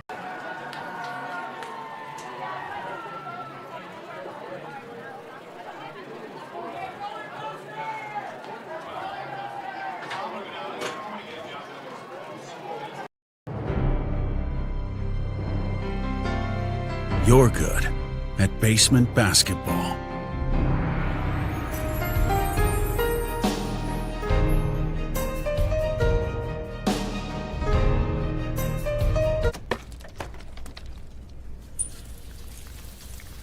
We're good at your insurance. Start with Indiana Farm Bureau Insurance, online, over the phone, or in person, and stop knocking on wood.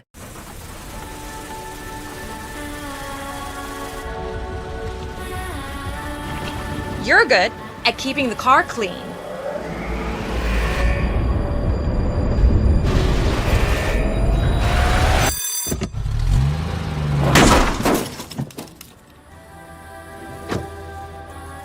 We're good at your insurance.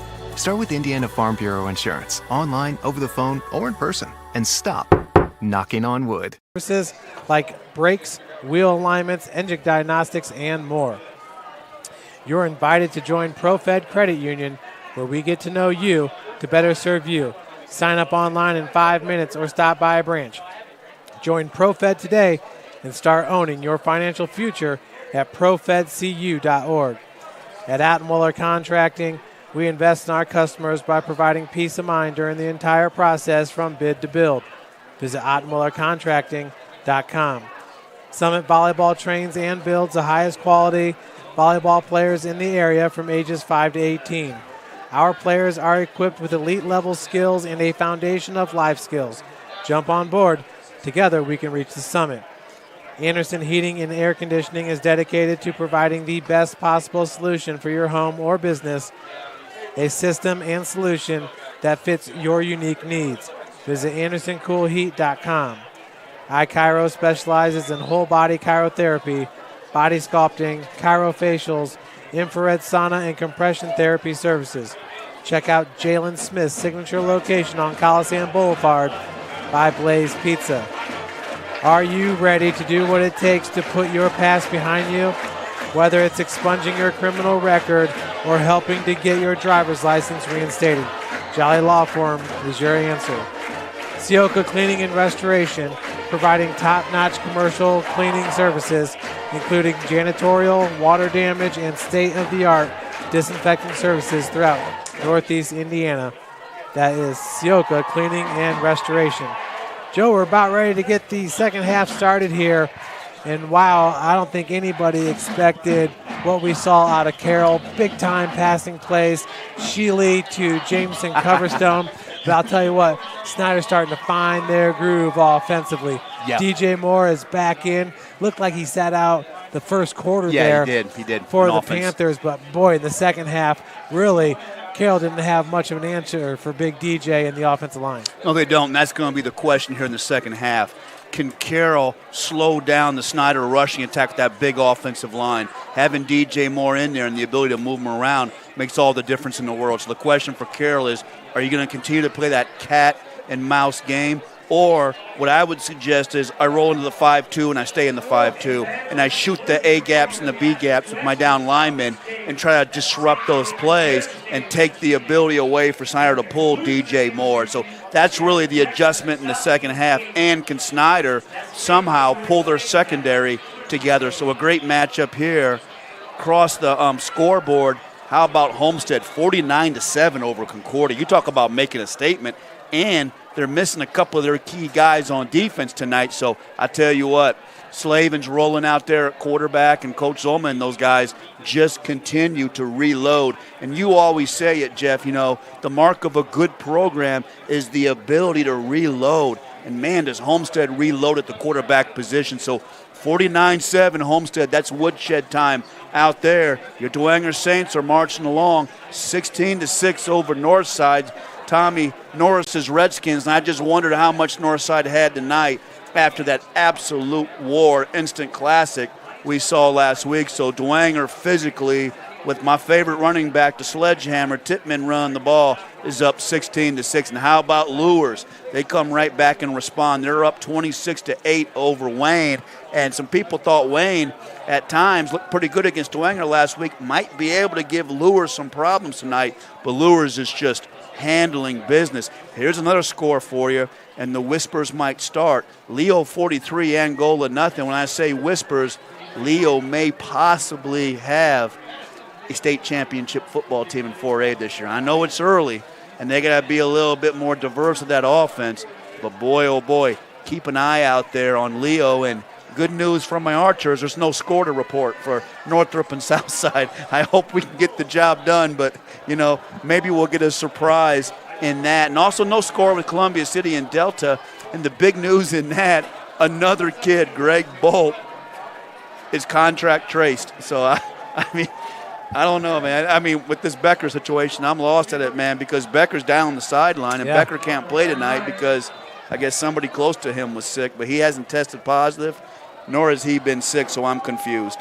And that was Peterson with the kickoff as it's fielded at the 15-yard line. Is that Carmody going up the far sideline? A nice return. Actually, Carroll's done a great job in the return game because that's over the 40 to the 42. And that's Carmody, and Carmody is an athlete and a ball player. And if I'm Snider, maybe you kick the ball away from him. But again, Carroll has good field position, and Snider traditionally is pretty good on special teams. But Carmody races up the sideline, and let's see what we got here. Right now it's 20-14 Carroll. If I'm Carroll here, I'd run the ball early with Lazoff here or maybe Carmody and attack and then come back and get super aggressive. And Snider's going to cheat the safety of Dorian Rogers to the side of Jamison Coverstone on the bottom of your screen. Pistol alignment as the handoff goes to Carmody, and Wow does a good job of being patient in the backfield before rattling off 10 yards. That might be just short of a first down. And that's great vision for Carmody. He lets the block get set up and he gets down the field, but Snider was in a cover 2 that time. Snider is really bothered and frustrated with their defensive backs, so they play a cover 2, and Snider only has 4 guys in the box there, Jeff. Look at that. I'm sorry, 6 guys. Carroll can run on that defense. 2nd and 1 from the 48-yard line. Shealy rolling out to his right. Had pressure, and that's intercepted. Dorian Rogers from his safety position with the INT. That's now both teams have an interception in this game. Yeah, it's a big break for Snider on the interception, and that's the first bad ball that we've seen Shealy throw. And really, I didn't like the play call. You had Snider in a 4-2, cover 2. Run Carmody again. Sometimes Carroll gets so stubborn. You just had success running the football. Come back and give Carmody the ball again. But that time, Shealy makes his first mistake. And now let's see what Snider can do if they can crank up this big run game, Jeff, and get rolling here. And that defensive line was just barreling down on Shealy. Absolutely. On that play. And they're blitzing the backers, and there was no reason to throw the football there on that down. So it'll be 1st and 10 from the 33-yard line. Hopper out of the shotgun, and the handoff goes to, no, he's going to keep it himself. Play action rolling out to his right. Boy, Hopper was being chased down by Dylan Bennett. and that was everything he could muster just to get away from him. I am so impressed with the play of Dylan Bennett, and I love how Carroll comes out in that 5-2 that time. Snider checks to a play action, and look how Bennett just closes down and makes the play that time. So brilliant defense, and I'm telling you, Carroll is good enough in the secondary, Jeff Mahoney, to play man-to-man. So play the 5-man front and play the man-to-man on the back end. 2nd and 10 for the Panthers here, their first possession of the second half. Handoff goes to Tyrese Brown. Brown, wow, doing a good job of riding the back of number 15, Lincoln Firks. He's going to fall forward for a gain of about 8 to 9 yards on the play. I'm just so impressed with how he gains yards in so much traffic. Yeah, and you really identified him last year and liked his game, and you nailed it. He's strong. He runs with a good pad level. He's very patient, kind of like a Le'Veon Bell in the hole. And that time, Carroll was only in a 4-man front, and Snider pushed them back. Carroll needs to get back in that 5-man front. 3rd and 1. The Panthers going to hand it off. No, a keeper for Luke Hopper. Hopper, nice block by Billingsley as Hopper takes over the 50, and that's a fumble. Carroll's got the ball. Let's see who comes up with it. Woo! They'll have it 1st and 10 from their own 48. That's a great play. And was that 24? Yep, that was 24 for Carroll. Alex Smith. Smith comes up with the ball, and it looked like maybe Valdez dropped the pads on Hopper. Hopper was making the moves. It was a great fake, and Hopper had the first down. And I love the intensity and the toughness of Hopper, but that's a situation where you just got to go down and be happy with that first down, because that safety Valdez is running backside and he drops his pads and causes a big turnover. 1st and 10 from the 49-yard line. I mean, Hopper is becoming a master at the fakes. Shealy on the wide receiver screen has his man. Great blocking downfield.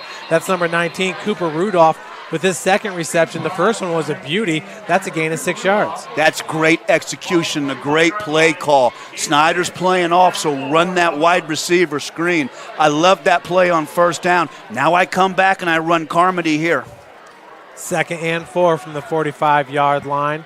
Pistol alignment as the handoff going to go to Carmody. He's met in the backfield, and it's going to break the line of scrimmage for a gain of about 1 yard. And that's okay. You say, hey, we could have thrown the ball there. No, stick with the run. You're going to eat up some time, give your defense a blow, and now you're 3rd and short here, and this is where maybe with Coverstone, I get Coverstone back in the game, but maybe with the personnel you can attack. Looks like Carroll's going to go big here, jumbo house backfield, Jeff. We'll see if this works. That's Dylan Bennett back there on 3rd and 2. And the handoff's going to go to Big Dylan. He's going to be short. Looks like about a yard short of the first down. And it's just tough because I tell you, Snider's so strong in there with Keel, Hurst, and Moore. He's going to be about a yard short. And it's so tough to get in that jumbo backfield with the size that Snider has and backers and be able to run. They're going to try to quick snap him here. Shealy, QB sneak, and they're going to try to push the pile, but no, he's stuffed. And second attempt is going to be close, but I think he's going to be short of the first down. I just don't like the full house backfield. On 3rd down, 3rd and 3, you got Carmody running well. When you go with the full house backfield, you're packing everybody in. Yep. It's just too difficult to get a 1 yard gain on a sneak there. I hate the play calling on that series. Now let's see if Carroll can come back out. Oh, they're going to give it to him. Oh, they give him the first down. It was that. Wow. It was that second attempt there. That was a horrible spot. If I'm Coach Dinan, I'm back. I'll tell you what, I'm thanking the referees on that. That's a terrible spot. He was at least half a yard short. If I'm Carroll, man, I hurry up and snap that ball, man. That was a free one there. Now they're going to talk about it. Crew's going to get together. Yeah. So there was the first attempt that was stopped short, and then the O-line came in, was able to push him on the second attempt. He was short. They blew the whistle. Loss of forward progress, or? I don't know what that. He was short. That's just what that is that's getting a tremendous spot. So, wow, what a break for Carroll. Now, if you're Carroll, take advantage of it. Get Coverstone back in the game. Spread them out. Now maybe you attack a little bit here. Coverstone on the bottom of your screen. He's being blanketed by 2 Panthers. Shealy's going to run it himself. Markel Keel is there. And also in on the stop was number 17 for the Panthers, Marion Moore.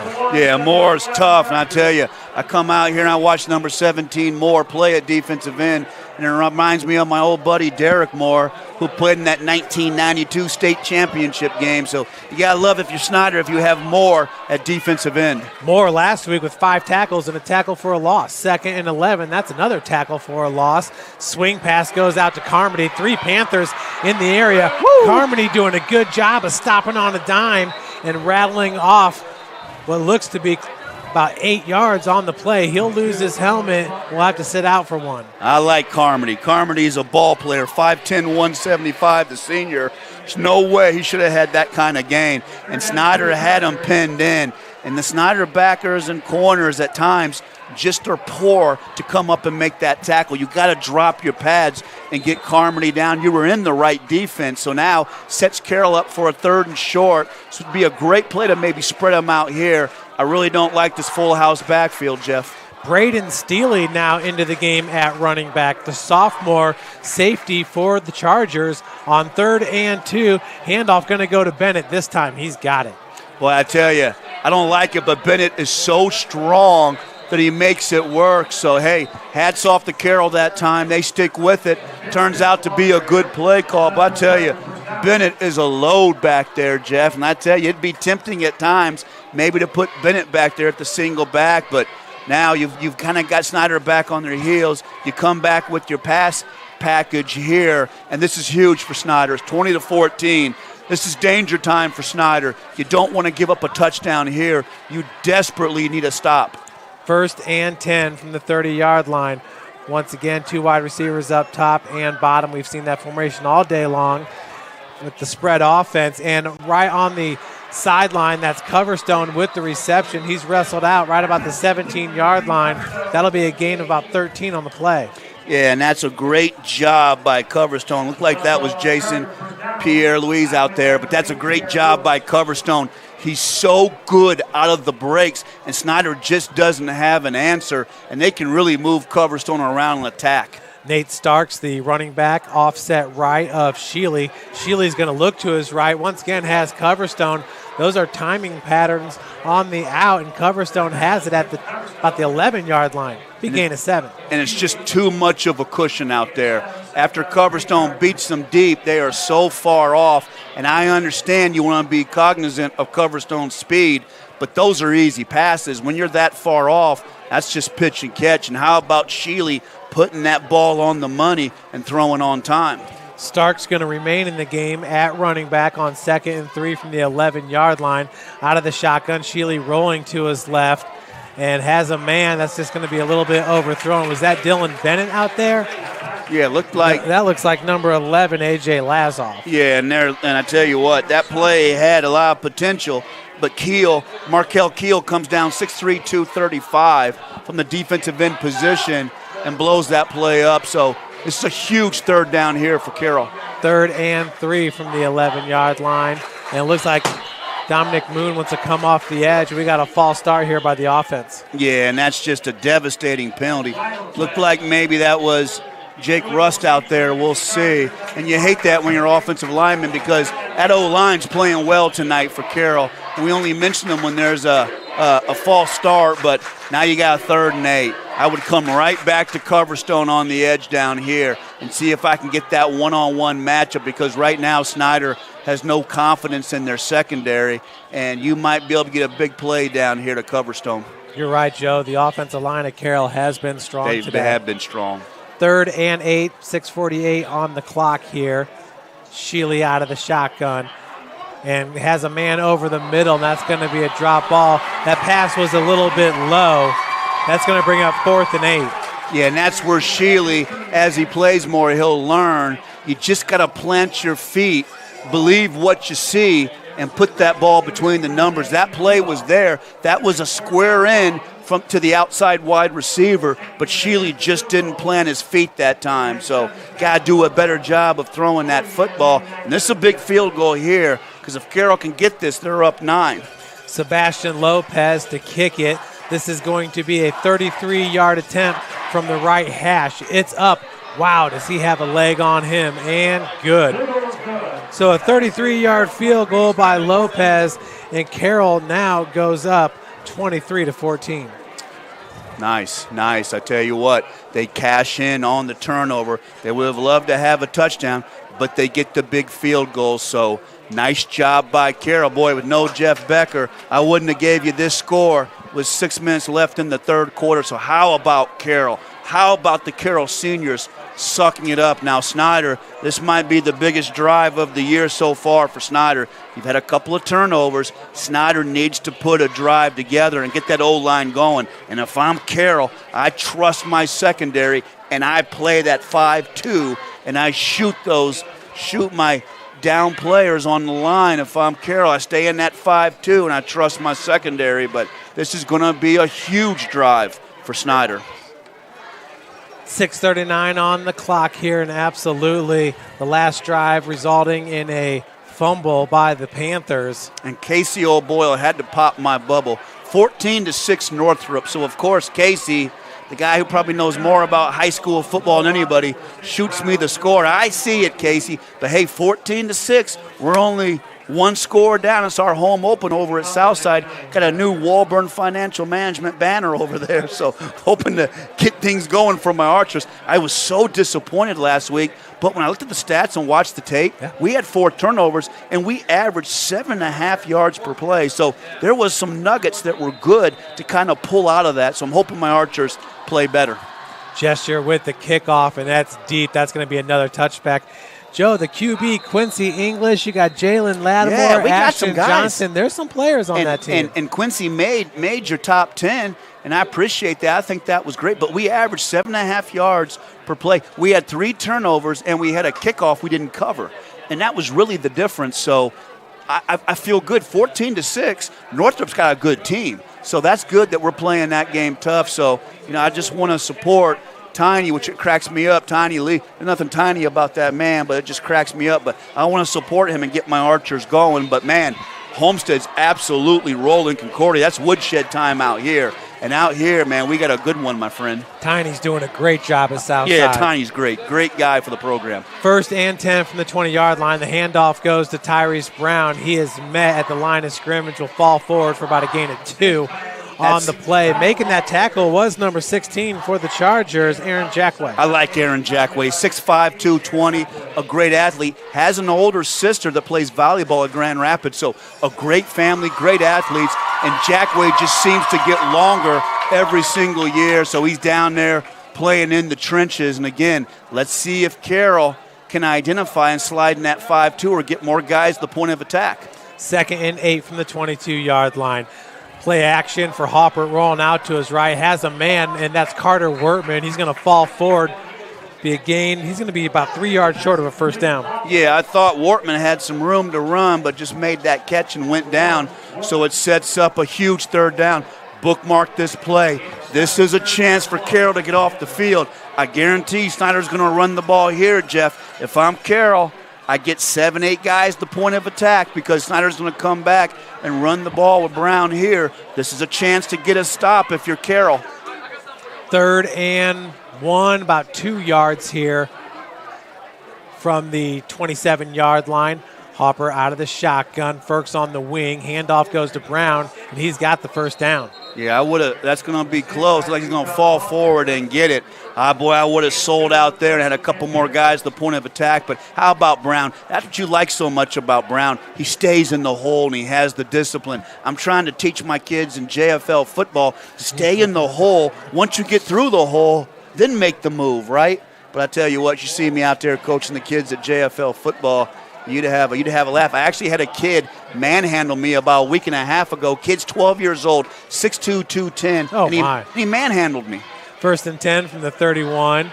Handoff goes to Brown and tries to get around the left side. That's Langston Level, all the way to the 37-yard line. That'll be a gain of 6 yards. I like Level. Level's like kind of a bulldozer in there. Level's going to need to get up to some speed. Then he's going to run downhill. That time he does. Again, if I'm Carroll, I don't know why I'm not in the 5-2, take that run game away, but I like the fact they can come back with Level for Snider and really hammer away and run that football. I just don't think Snider's dynamic enough at wide receiver to give the Carroll defensive back problems, so I sell out against that run game. Joe, I feel like we're seeing maybe the two best middle linebackers in Northern Indiana in this game, Dylan Bennett and Dominic Moon. Rolling out to his right is Hopper. He's being pressured, gets the ball away. That was great pressure by number 23, Ashton. Yeah, that was a great play that time, and I'll tell you, he got to Halpert so quick. I'm looking through my roster. I don't have 23 of my 2 deep, but man, oh man, what a great play to get out there and make that play. And I tell you what, Carroll has the talent, and I agree with you about Bennett. Moon gets a lot of press and a lot of accolades. I think Moon's got to begin to play better, but I definitely agree with you about Bennett. Now here's a big third down, Jeff. Again, I think Snider's going to probably run the ball here. I sell out if I'm Carroll. 3rd and 3 from 37. Level. Nice moves in the backfield. He's going to pick it up easily all the way to the 46-yard line, gaining 9 yards on the play. Langston Level at 6'3" has some sneaky quicks. He is tough. I mean, like I said, he broke his collarbone last year in the Homestead game, and the Homestead staff was really impressed with him. So way to run the ball there for Snider to get that first down. Again, I'm a little confused why Carroll just doesn't sell out and roll 8 guys in the box on those plays. I'm good in the defensive backfield. Get more guys at the point of attack, because Snider, I think the only way Snider's going to really get this ball down the field is with their run game, Jeff. They just haven't had the ability to stretch the field. 1st and 10 from the 45. There was 1 second left on the play clock. The out pattern goes to Lee. Lee's going to take it over the 45 to about the 43-yard line. Another huge play there of 12 yards for the Panthers. That's a great pass by Halpert. And that's what I want to see Snider do, because that's what Carroll selling out is going to make Snider do. And Halpert has a fantastic release, a fantastic arm, and puts that on the money on Lee. And Snider has that in their game to attack. Jordan Lee at the bottom of your screen. The handoff goes to Level around the right side, the strong side, and Level's going to fall forward for a gain of about 6 yards. And that's what you're seeing right now. This game's getting a little bit late in the 3rd quarter. It's hot. Guys are getting tired. And hats off to that Snider offensive line, just punishing and pushing the Carroll defensive line back. And how about the shape that the Snider offensive line is in, Jeff, to play in this kind of heat 2 weeks in a row and really to play their best ball in the second half. Moore, Wortman, and Ferks on the right side of the O-line. Hopper out of the shotgun. He's going to audible. Level right behind him in the pistol. Handoff goes to Langston Level. He goes to the weak side, splits tacklers, looks to break another tackle, falls forward to the 31-yard line. Wow, what a great run there by Langston Level. That's going to be a gain of about 7 yards and a first down. And I thought Alex Smith had him from his linebacker position, number 24 out there in white for Carroll. But Level's tough. Level runs hard. And if you don't wrap Level up or you hit him high, he's going to run through that tackle. Level also a baseball player for the Snider Panthers. He was a star at Black Hawk Middle School. 1st and 10 from the 32-yard line. The swing pass goes out to Billingsley. Billingsley cuts it up all the way to the 10-yard line. He'll be tackled at the 9. That's a big gain of about 21 yards on the play. And that's a great play call that time by Snider, because Carroll's wanting to sell out against the run, and Snider finds that one-on-one matchup, and you got to tighten down that on Billingsley, because Billingsley gets that catch and makes a big play. So that's a great play call by Snider, and it puts so much pressure on the Carroll defense. 1st and goal from the 9-yard line. The handoff's going to go to Langston Level. And Joe, I like Langston Level. He runs angry, does he not? Oh, he does. Takes it all the way to the 2. He runs hard, and he runs a little bit higher than Brown, but he punishes the tacklers.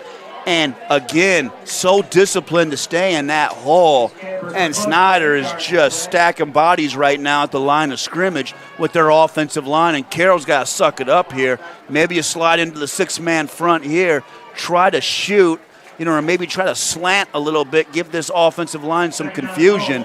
But, man, Snider's offensive line has really punished Carroll on this drive. Dominic Moon at fullback. Level lined up right behind him on 2nd and goal. The handoff goes to number 9. He got tripped up. Looks like he might get to about the 1. Yeah, and that's good push up front by Mark Murray. the nose tackle for Carroll. And I like it so much better when Carroll plays that 5-man front. So it's tough, man. I tell you, Snider is so tough running that ball between the tackles. And we're going to have another classic here in the fourth quarter, my friend. Boy, you know how to pick them, man. 43 seconds till the fourth. I'll tell you what, Joe, once I heard that Jeff Becker probably wouldn't be playing in this game, I'm thinking, oh, man, Snider. I thought we were going to pick up the equipment and go someplace else, but you said, nah, Joe, we're going to hang with it. I was watching Sheely throw the ball. I think he's got a pretty good arm. I thought to myself, are you sure? No Becker?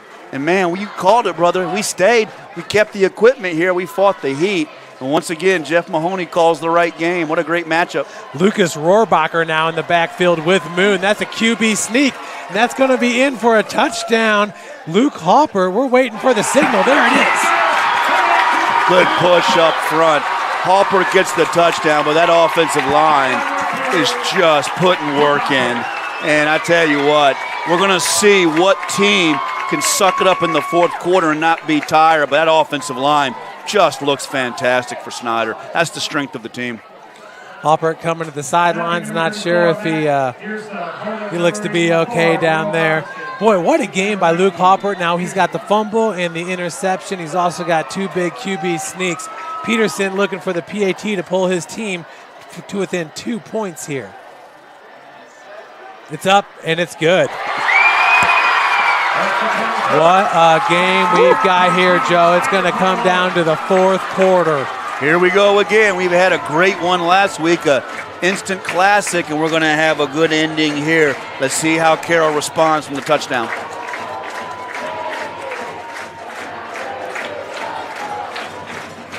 So 23-21 is your score.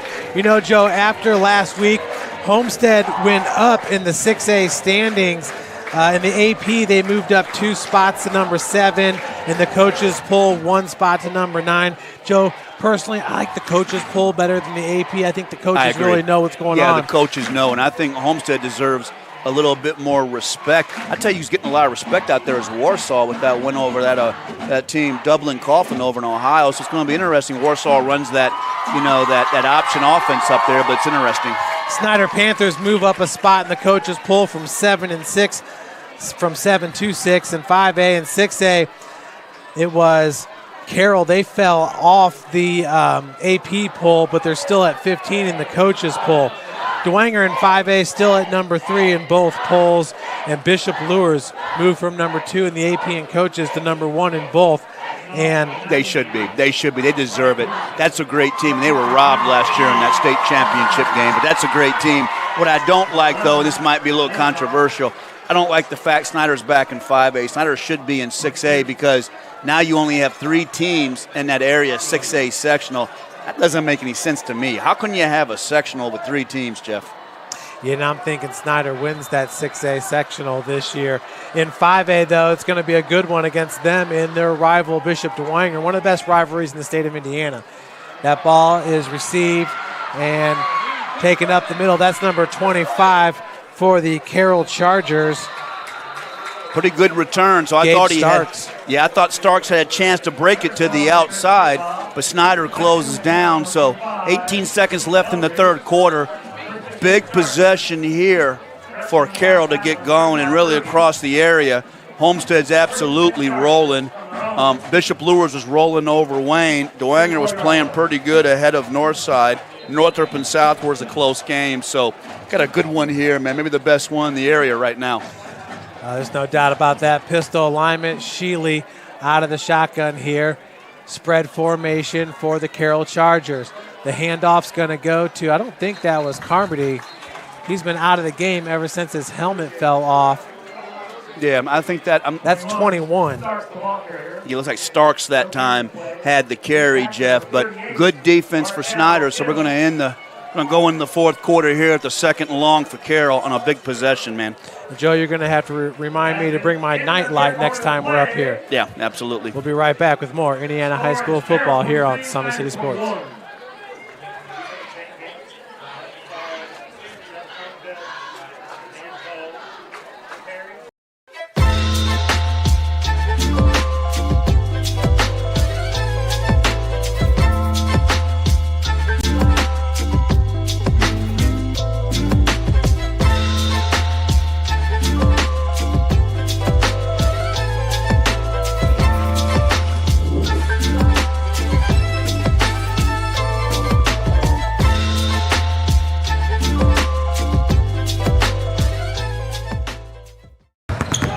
here at Always 100, we have different things that we provide each week with our elite training, working on things that can help them get a scholarship in the future if they don't have one right now.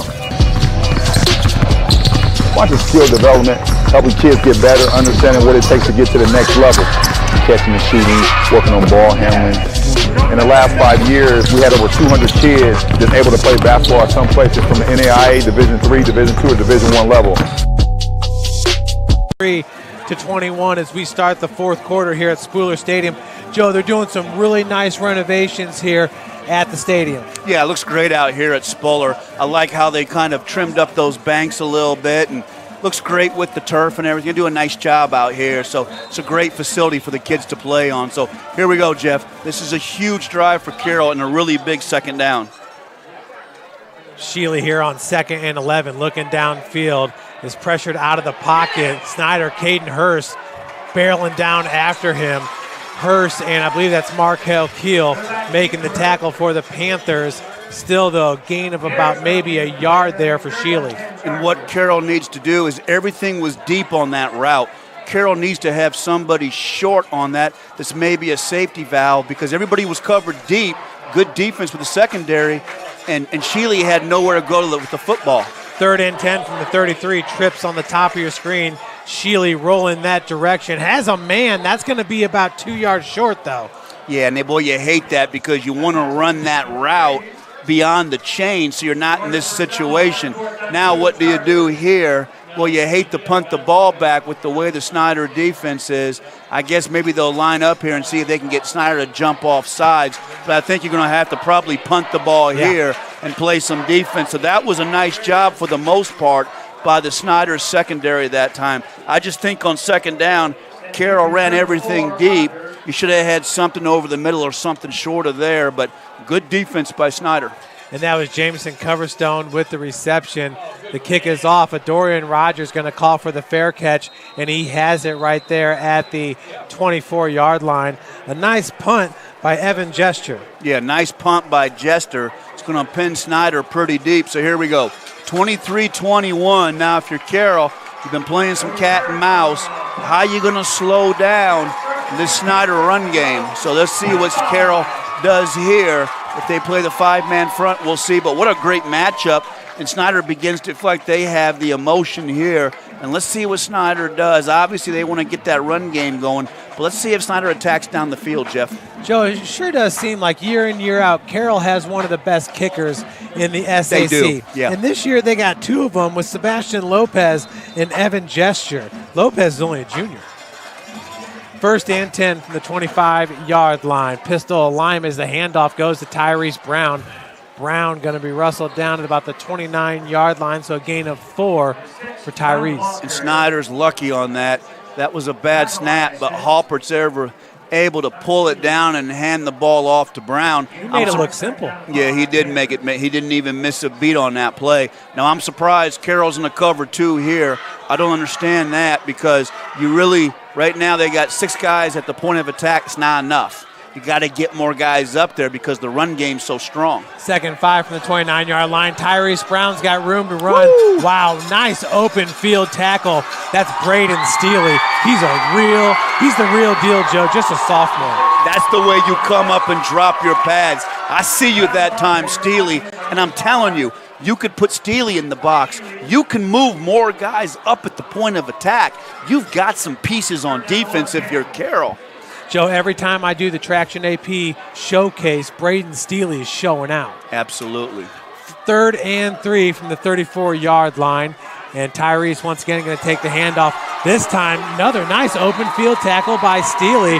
Brown gets the first down and then some. That's a gain of about 7 yards. That's a great run, again, by Tyrese Brown. And how about Steely coming up and making another play? But Snider is just going to grind it down the field until Carroll comes up. I don't think you need Steely 10 yards off the ball at free safety right now. Get him in the box. Get him in there, stop the run. Snider's not going to throw the ball. Snider's going to come out here and continue with the 2 tight ends and pound away. You must get more men at the point of attack. 1st and 10 from the 42-yard line. Langston Level now into the game.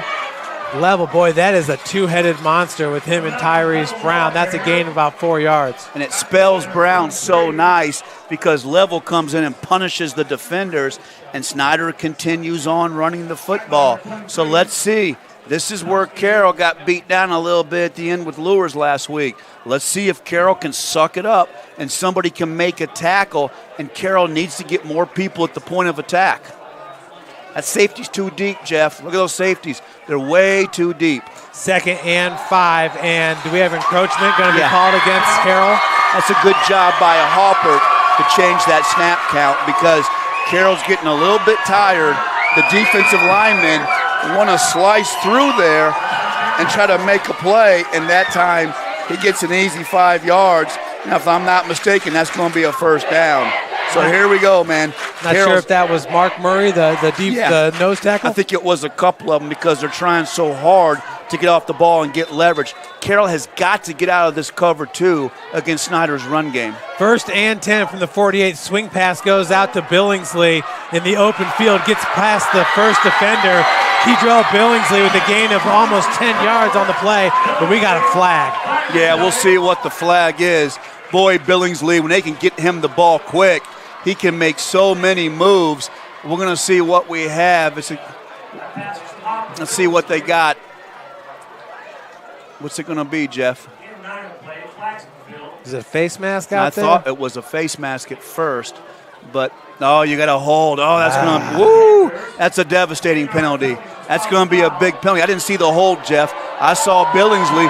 Looked like some guys got out there and were blocking. I didn't see the hold, Jeff. I thought that was a great play by Billingsley, but that's a tremendous break for Carroll because now it's 1st and long for Snider. So now if you're Carroll, take advantage of it. Get out of that cover 2. Got to play more aggressive. Carroll can't play so finesse on defense at times. Not sure if Carroll's got a player now on the ground they cramping up. Cramping up down there, and I'm surprised we saw so much cramping last week. Well, we're going to take a break with them. You're watching Indiana High School football here on Summit City Sports.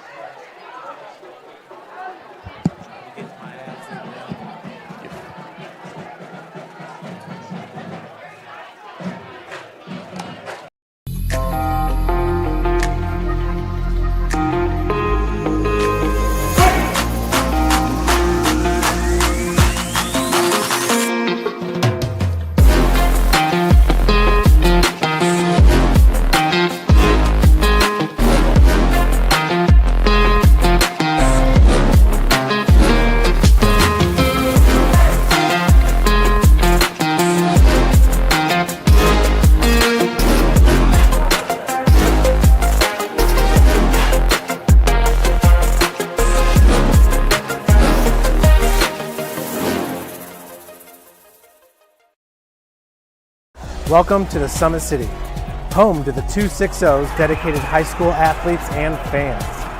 The Panthers, Neon Nation's going wild on the opposite side. Joe, once again, boy, does Snider not have some of the best fans in the state? They got this side packed. Hopper, another high snap. He's going to have to fall on that one, Joe. Wow, that's a big mistake. And we saw that bad snap a little bit ago, and I wonder if that ball's getting a little wet from all the sweat. That's a tremendous break for Carroll. And wow, I thought Carroll was in trouble on this drive. Now Carroll has a chance maybe to get off the field if they get a stop the next couple of plays. But wow, Snider's drive has really died, and that clock is ticking down. That's a big break for Carroll. I talk about how great the Snider fans are. How great was that Snider band at halftime? I tell you what, I missed the band so much last year with all the COVID restrictions. And how about the Carroll fans? It's great to come out to high school football and see the place is packed. 2nd and 24, ball at the 37-yard line here for the Panthers. Out of the shotgun, looking downfield is Hopper, has a man, and that's Kamari Juarez, goes right through his hands. Billingsley almost made the catch off the deflection. Juarez has to make that catch. Juarez is a burner out there. He's a great player. Hopper sticks it right in his hands, and Juarez has to bring that ball in. Carroll's very lucky because they were beaten that time. Juarez came up on the square end, and Hopper had him, and he just couldn't make the catch. Now it's 3rd down here. If you're Carroll, you're tempted to sit back. I would try to blitz an inside backer and get some pressure on the Hopper. because Halpert's strong. But look at the cushions they're giving out here on the Carroll defense, Jeff. 3rd and 24 from the 37. Harper goes to a second progression. Juarez needs a few to get that first down.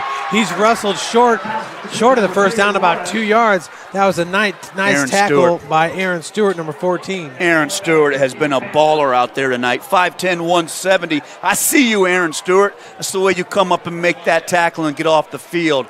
That's a big stop for the Carroll defense. And if I'm Coach Dinan, I am so pleased with the effort there. Now, if you're Carroll, you want to win on special teams and be careful. This game's getting late. That was a huge stop for the defense. Joe Talamontes is hurt down on the bench there. You see his dad, Rico, with him. So Peterson's in to punt it now for the Panthers. Gets the punt off, and Coverstone, that's going to be a nice job getting down the field. That's Santiago Ortiz, and a nice, beautiful roll all the way to the 5-yard line. Wow. Wow, what a break. Snider wins on special teams. Now you put the pressure on the Carroll quarterback, Owen Shealy. Now if I'm Carroll here, I attack with the short routes. You got some great matchups at wide receiver.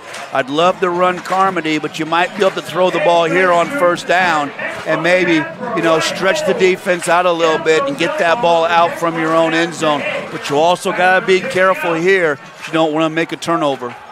1st and 10 now from the 5-yard line for the Chargers. If you're Snider, are you going to bring it off the edge here? It's number 17, the outside backer for the Panthers. Run up the middle. Going to be a gain of about 2 yards. That Carmody? Yeah, that's Carmody. Good job falling forward. Good job falling forward. Or excuse me, that's lays off, it looks like. So that's about a 3-yard gain. I like that on first down. Now, this is a big play here. You want to stretch them out here. I'd look for Coverstone here. That's A.J. Lazoff, a big running back, a nice ball. Wow. Unbelievable. Snider's not lined up properly again, and Coverstone had him beat, and he just couldn't make the catch. Unbelievable, Jeff. I tell you what, I cannot believe how Snider is not lined up properly on Coverstone.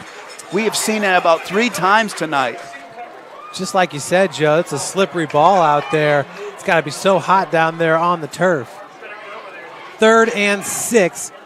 Ball at the 9-yard line. 5:41 left to play in this game. Shealy from the shotgun. Once again, looking downfield. Has a man.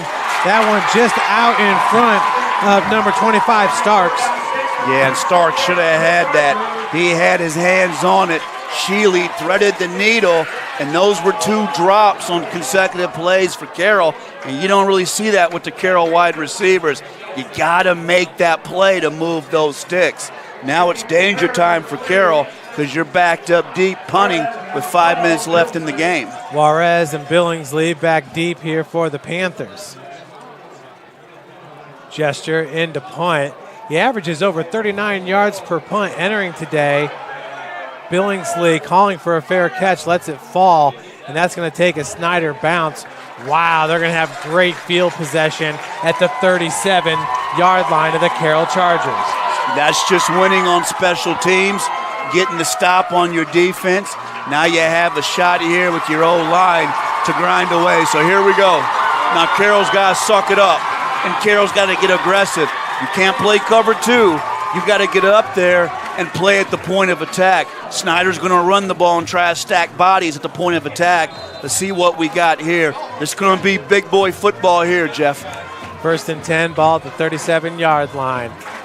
Hopper out of the shotgun, and the handoff goes to Level. Level following his blockers. He's going to take that ball, second effort to the 29-yard line. Wow, what a run, gain of 8 yards. Yeah, and Snider's going to really impose their will on Carroll's defense now. And man, does Level run that ball hard. Carroll's got to suck it up. And if I'm Coach Dinan right now, I'm pleading with my defensive ends. Come on, we got to get up there and make a play. And I'm telling you what, they have got to, there is no point to play a cover 2 right now. We need more guys in the box. 2nd and 2 from the 29, Level. And runs right into a host of Chargers, but that pile keeps moving forward. Yep, they got to blow that whistle. That's ridiculous, And now Carroll's got to think about some timeouts maybe at some point too. But Good push up front with that offensive line. I'm telling you, you got to get more guys at the point of attack. First down and gain of about 5 yards on the play will bring up 1st and 10 from the 25-yard line for the Snider Panthers. Man, what a 1-2 punch with Brown and Level.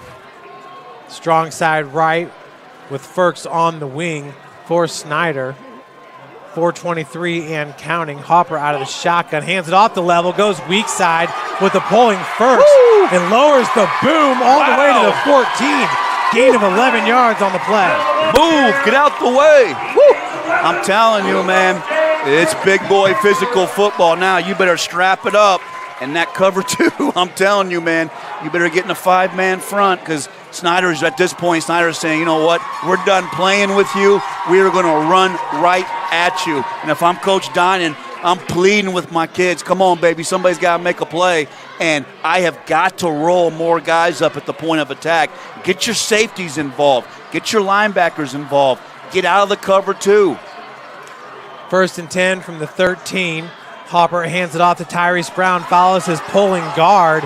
Brown, good run. All the way to the 6-yard line. That's a gain of about 7 yards. That's 7 yards of play because Carroll doesn't have enough guys at the point of attack. And if I'm Snider, don't put the ball in the air. Eat the clock up. Carroll's going to play the cover 2, and I'll just run off tackle, and I'm going to bludgeon you to death here at the end. And I tell you, somebody for Carroll has got to step up and make a play. I mean, we talk so much how well Carroll has played at linebacker with Dylan Bennett. They need Dylan Bennett or Liam Ottenweller or Aaron Jackway. They need somebody to make a play. Ball on the 7-yard line. Snider can still get a 1st down without scoring. Tyrese Brown gets hit, and he's right at the goal line. Touchdown from 7 yards out. Tyrese Brown, and the Panthers take the lead. Nice run by Tyrese Brown. Great feet, and again, the strength of the Snider team is the offensive line. I'm stunned that Carroll played that series in the cover 2.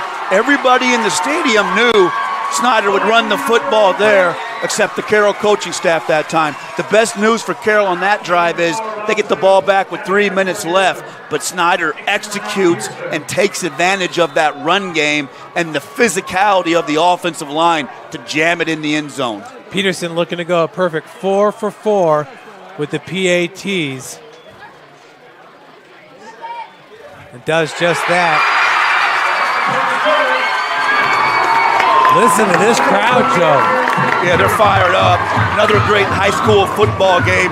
Last week, Snider responded.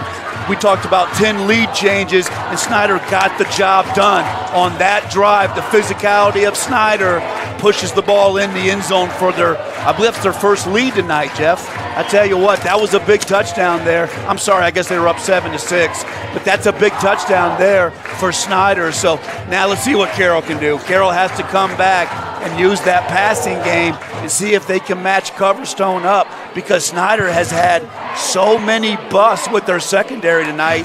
Carroll's got plenty of time to go down and maybe get a touchdown, but another great game, Jeff. That Snider's been cheating the safety over towards Jamison Coverstone's side. Yeah, and that's what they should do. Snider has enough strength with the front four, Jeff, to get the pressure. I have safety high on Coverstone's side, and I blitz my inside backer, Moon, and see if I can speed Owen Shealy up. Now, if you're Owen Shealy, you got to trust what you see and trust your reads here. Once again, Talamontes, the star junior outside backer, is out. That gives you Rohrbacher along with Moon left at the linebacker position. Of course, you can't forget about number 17, Amarion Moore. Kick is off, and fielding it at the 6-yard line is Coverstone. Boy, does he have the juice, and he gets pushed out at the 31. Yeah, that's a good return that time for Coverstone. Moon runs down. Moon looked good that time, run down, making that tackle. That's a heck of a play by Moon to get him down. So I thought Coverstone might have gotten another 10 yards. So here you go if you're the Snider defense. Your strength is your 4-man front. You got a great front four with Hurst and Keel that can bring the pressure and more. So you might be able to shoot an inside backer and you can really show some help on the back end if you're Snider. Let's see what Carroll can do here. Number 55, Jacob Stecka, also there at D-tackle on 1st and 10 from 31. Trips on the top of your screen. Coverstone at the very top. Shealy's going to roll that direction. And wow, this Snider D-line is putting a lot of pressure on Owen Shealy. That time it was Dominic Moon from his blitzing linebacker position. And that's exactly what Snider needs to do. You were awesome up front with the front four. Shoot the inside backer. As a quarterback, the blitz in your face gives you the most trouble. Shealy, though, has got to plant his feet and slide step in that pocket and deliver the football. 2nd and 10 from the 31-yard line. Once again, trips to the top of your screen. Play action pass. Shealy keeps on getting pushed out of the pocket. Coverstone does a great job going down to get it. He falls forward. That's a gain of 11 yards and a Carroll Charger first down. That's a great play by Shealy to buy the time. Did you see Coverstone come back to his quarterback and help him out? Beautiful play by Carroll. 1st and 10 from the 43-yard line. Spread formation for the Chargers. Shealy gets hit from behind, and Coverstone still makes the grab. Tight ropes the sideline. That's a huge gain, about 30 yards on the play. Wow, by Owen Shealy. Shealy shows the strength to muscle the ball out there. I don't know why they're not giving some help out there on Coverstone, because Coverstone is eating them up alive tonight. If you're Snider, you better have some safety help. They're playing a two-man. They're playing the cover two, Jeff, but you better bring that cover two over to Coverstone's side and blanket him. Quincy Maya, Dorian Rogers, your safeties for the Panthers. Handoff goes right up the middle. Wow, what a big stick. Was that Dom Moon along with Markel Keel? Yeah. No, that was number 32 for the Panthers, Isaiah Maxwell. Yeah, Maxwell is an absolute baller. Carroll's trying to make Snider be honest with the run there. They got to push the ball down the field here. Shealy once again pushed out of the pocket, and wow, he threw that one into quadruple coverage. Yeah, and I think what they need to do is maybe switch Coverstone to the wide side and come down and work this wide side here and see if they can do it. This is a big third down here, and Shealy has to keep his discipline, Jeff, in the pocket and be able to keep those eyes downfield. I love what Snider's doing, blitzing the inside backers with that four-man front. Huge third down here. You want Coverstone to the wide side of the field on the island? Absolutely. I want Coverstone on the wide side because I can work more with him. 3rd and 10 from the 36. Spread formation here for the Chargers. And that's A.J. Lazoff still in the backfield. He's pretty much been in the backfield ever since Carmody lost his helmet. Yeah, Carmody went off. We're not quite sure. Hopefully Carmody's okay. But Lazoff's a tough kid. Lazoff played some running back last year, if you remember. We had him in the Dwanger game. He played well. So, yeah, that's good. I tell you what, Snider lined up off sides. That's a big break, man. That's a really valuable 5 yards. But Lazoff's an athlete. He can play the slot or running back. So now you got some room to work with. You know, maybe you leave Coverstone on the short side, but I come down here with Rudolph or my receivers at the bottom, and I throw the ball here. I got some one-on-one matchups down here, Jeff. You can work this area down here. Coverstone by himself on the short side of the field. It's 3rd and 5 from the 30-yard line. Shealy rolls to his left. Has a man. That's incomplete. That pass was intended for number 7. Yeah, and I tell you what. Hafner. Yeah, you had Hafner. I hate the play call because you got Shealy rolling to his left. It's so hard to be accurate, throw back across your body. Leave him in the pocket. Let him work that side in the slot from the pocket. Don't limit yourself to half the field on a roll. Shealy needs to stand in the pocket here. Move the guys. If you want Coverstone one-on-one, get Coverstone up top. He might be able to run a hook, but Shealy has to stay in the pocket and plant his feet here, Jeff. It's the play of the game right now. So we got a timeout called by the Chargers. We'll take one with them. You're watching Indiana High School football here on Summit City Sports. I was once a Southside kid who was led on a journey by high school football. A journey that taught me discipline, toughness, and the skills that made me a success. As a businessman with a CPA license who owns his own firm, I still use the building blocks of high school sports in my everyday life. Someday sports will end no matter what level you reach, but you will be left with the skills to compete in the next game, the game of life.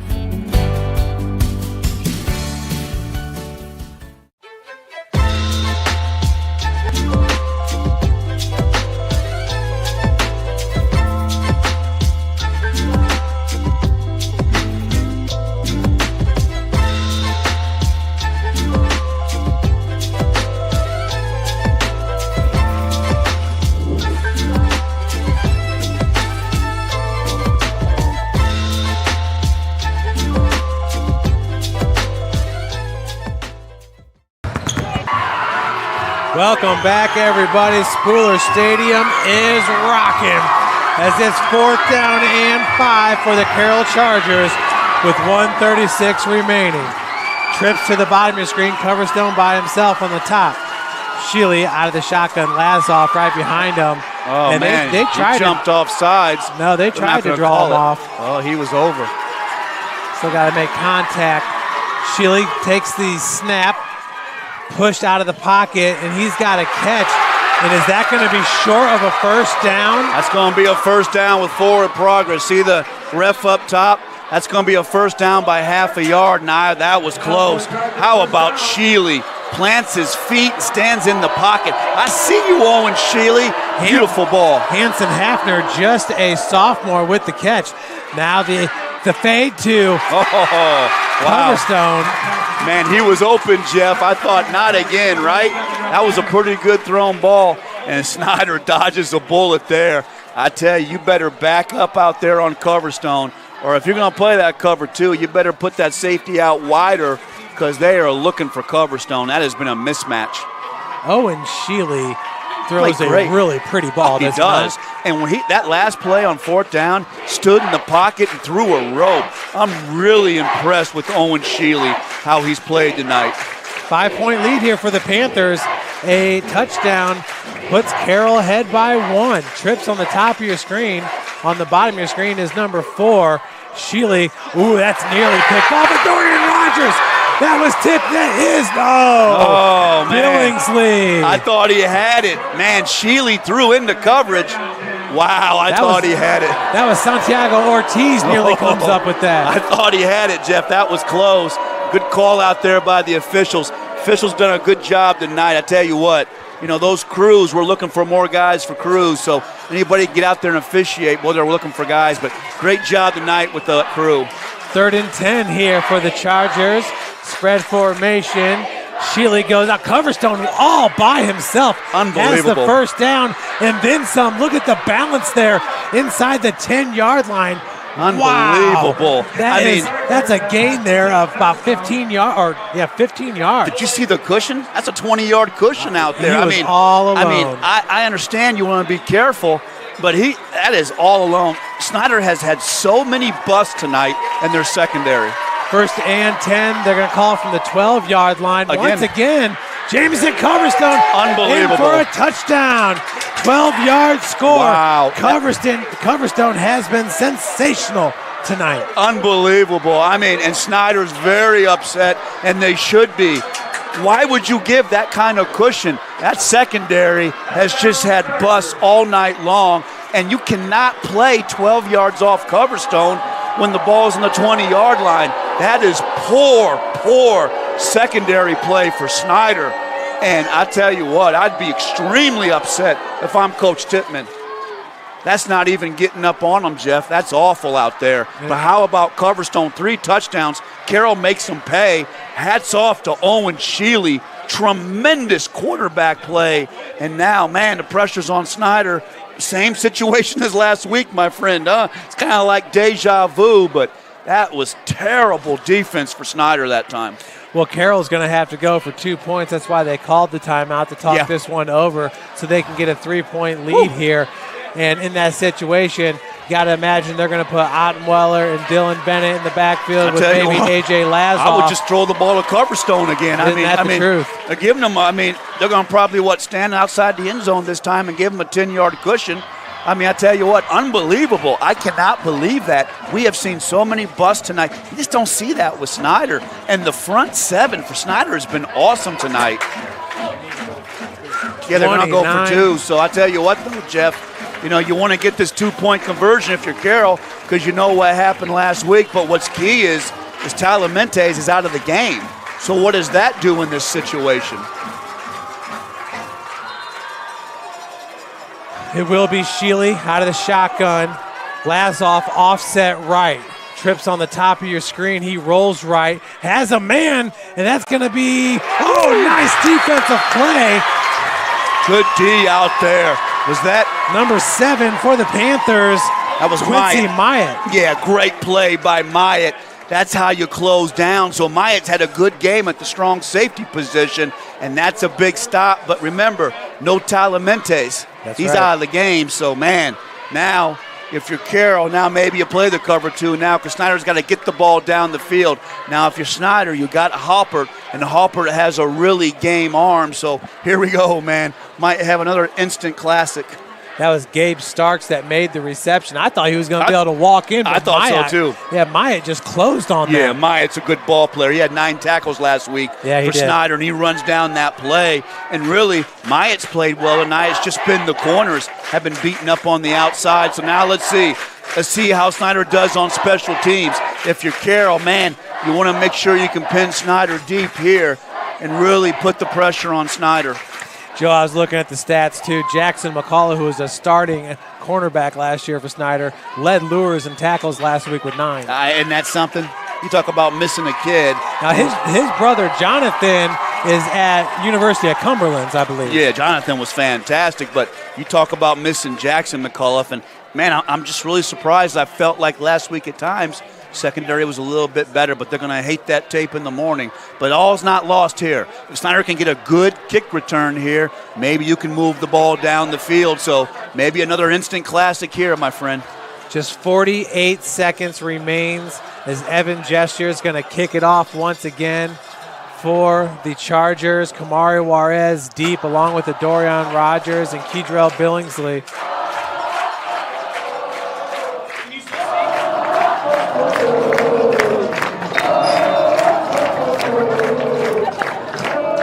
Panther student section trying to pump some life into their team. This is a boot. That will be a touchback. That's a great kick. That is huge for Carroll to win on special teams there. So now you got them pinned back deep. Now if you're Coach Dinan, you're begging your guys on defense, tackle. Just come up and make the tackle. Don't get beat deep, but you must come up and make the tackle. And I really don't think there's enough time for Snider to run the ball. They're going to have to throw the ball down the field. And where Snider struggles in the pass game is stretching the field. So if you're Carroll, play the cover 2 shell now, but you must come up and tackle. And keep your guys in front of you. Absolutely. And it wouldn't hurt to blitz an inside linebacker and see if you can speed Luke Halpert up. Langston Level in the backfield with Halpert here on 1st and 10 from the 20. Halpert looking deep, goes to his 3rd progression. Carter Wortman, that ball nearly intercepted right through the hands of number 1, Ethan Beaupre. Yeah, that's good defense that time because Halpert, there just was no window there. He was trying to fit that ball in that seam route, but Beaupre and the rest of that secondary closed out. That was a nice job in the cover 2 that time, Jeff, to close out on that seam route. 2nd and 10 now from the 20-yard line. Once again, a pistol alignment here for the Panthers.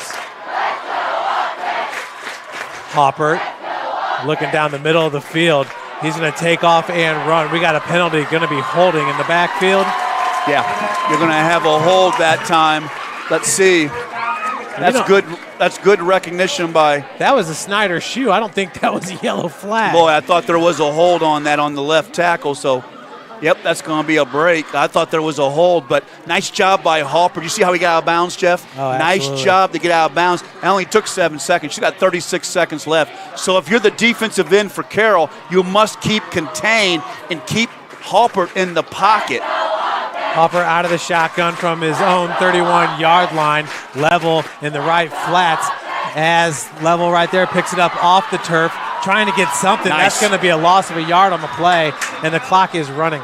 And they got to burn a timeout. That's great defense. Did you see that time? Jack Way stayed in his lane, forced Halpert to step up in the pocket, dump it down to Level. Level hesitated for a moment. Level's got to hightail it to the sideline in that play. That's a tremendous effort by Carroll to get up there and make that tackle. It's like a Carroll Charger limping off the field, but he'll be okay. Got to suck it up. After this quick timeout, you're watching Indiana High School football here on Summit City Sports.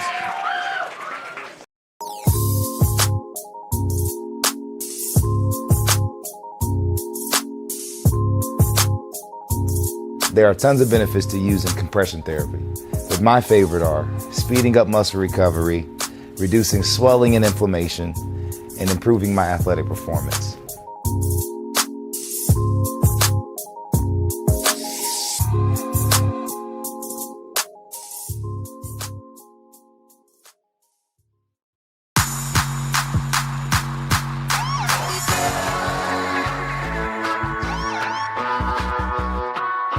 I choose to do whole body cryotherapy after practices, games, and training. Has a man, and that's thrown behind him. That's broken up by Beaupre. That's a great play by Beaupre. Every time we come out and watch Beaupre, he continues to get better. Beaupre explodes out of the break that time and breaks that ball up, and that's really been the problem with the Snider offense. They just don't have any real dynamic speed on the outside, and Carroll's all over it. Now Carroll's able to kind of shuffle some guys and maybe get more of a pass rush. So if I'm Snider, maybe I put Juarez inside and run a seam route, but it's going to be tough here. Carroll's really locking them down here. Carroll with the prevent defense here. They're smelling a victory with only 18 seconds left to play, Joe. Maybe you got 3 plays left in you. Yeah, you got to tackle here. I think what you're going to have to do if you're Snider is maybe you throw a deep out to the short side here, try to get that first down and move the chains. 1 point lead here for the Chargers. Hopper with Brown offset left. Brown with the leading blocker. Hopper once again trying to work the sidelines. And that is a catch by Kamari Juarez to the 41-yard line. That's a great catch by Juarez. We'll see where they mark it. Joe, there's 16 seconds remaining. Well, they're not going to give it to him. Back to the 30, yeah. I guess you're going to say it was incomplete. I thought he had that, Jeff, but that's great coverage out there by Carroll. You're seeing some better defensive back play tonight from Carroll. Yeah, the Carroll sideline was going nuts, saying that the ball hit the turf. Yeah, good call. I think they were right. Yeah, good call by the referees.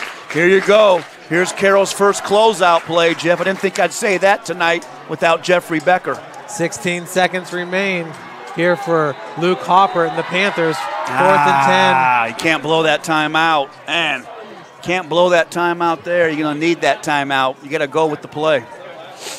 That hurts, man. As you just blew a timeout there, you got to get going. So the Panthers call a timeout. We'll be right back for the conclusion of this game.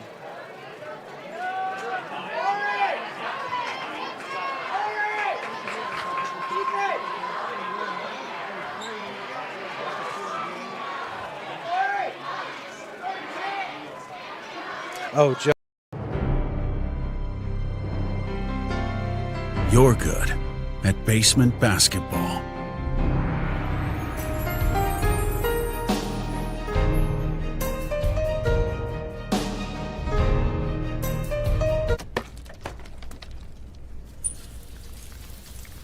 We're good at your insurance. Start with Indiana Farm Bureau Insurance, online, over the phone, or in person, and stop knocking on wood. Schooler Stadium, Carroll looking to pull off the upset. A lot of people had Snider as a 14-point favorite in this game. That probably would have been even more with Jeffrey, knowing that Jeffrey Becker's out. Hopper takes the snap, looking downfield, has a man over the middle of the field, just left short. That pass intended for Lee. And that'll be a turnover on downs with 10 seconds to go. How about Carroll sucking it up without their quarterback coming over here, and they're going to get themselves a huge win. Absolutely. So Joe Walburn's going to head down to get you guys some post-game sound. And with 10 seconds remains, all they're going to have to do is kneel on it here in the victory formation for the Carroll Chargers. Once again, for the Chargers, and Owen Sheely, number 13.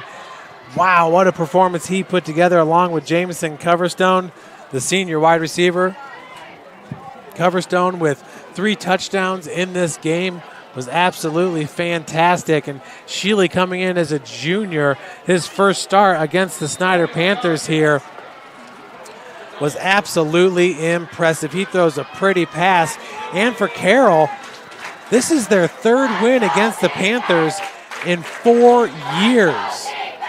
Coming off that 7-point loss last week, so Shealy there kneels it, and that's going to do it for this game as Snider is going to drop a heartbreaker. Last week they won in dramatic fashion. This week just couldn't make it happen as Carroll takes the 29-28 win over Snider. Folks, we'll be right back with some post-game sound from Joe Walburn after this quick break.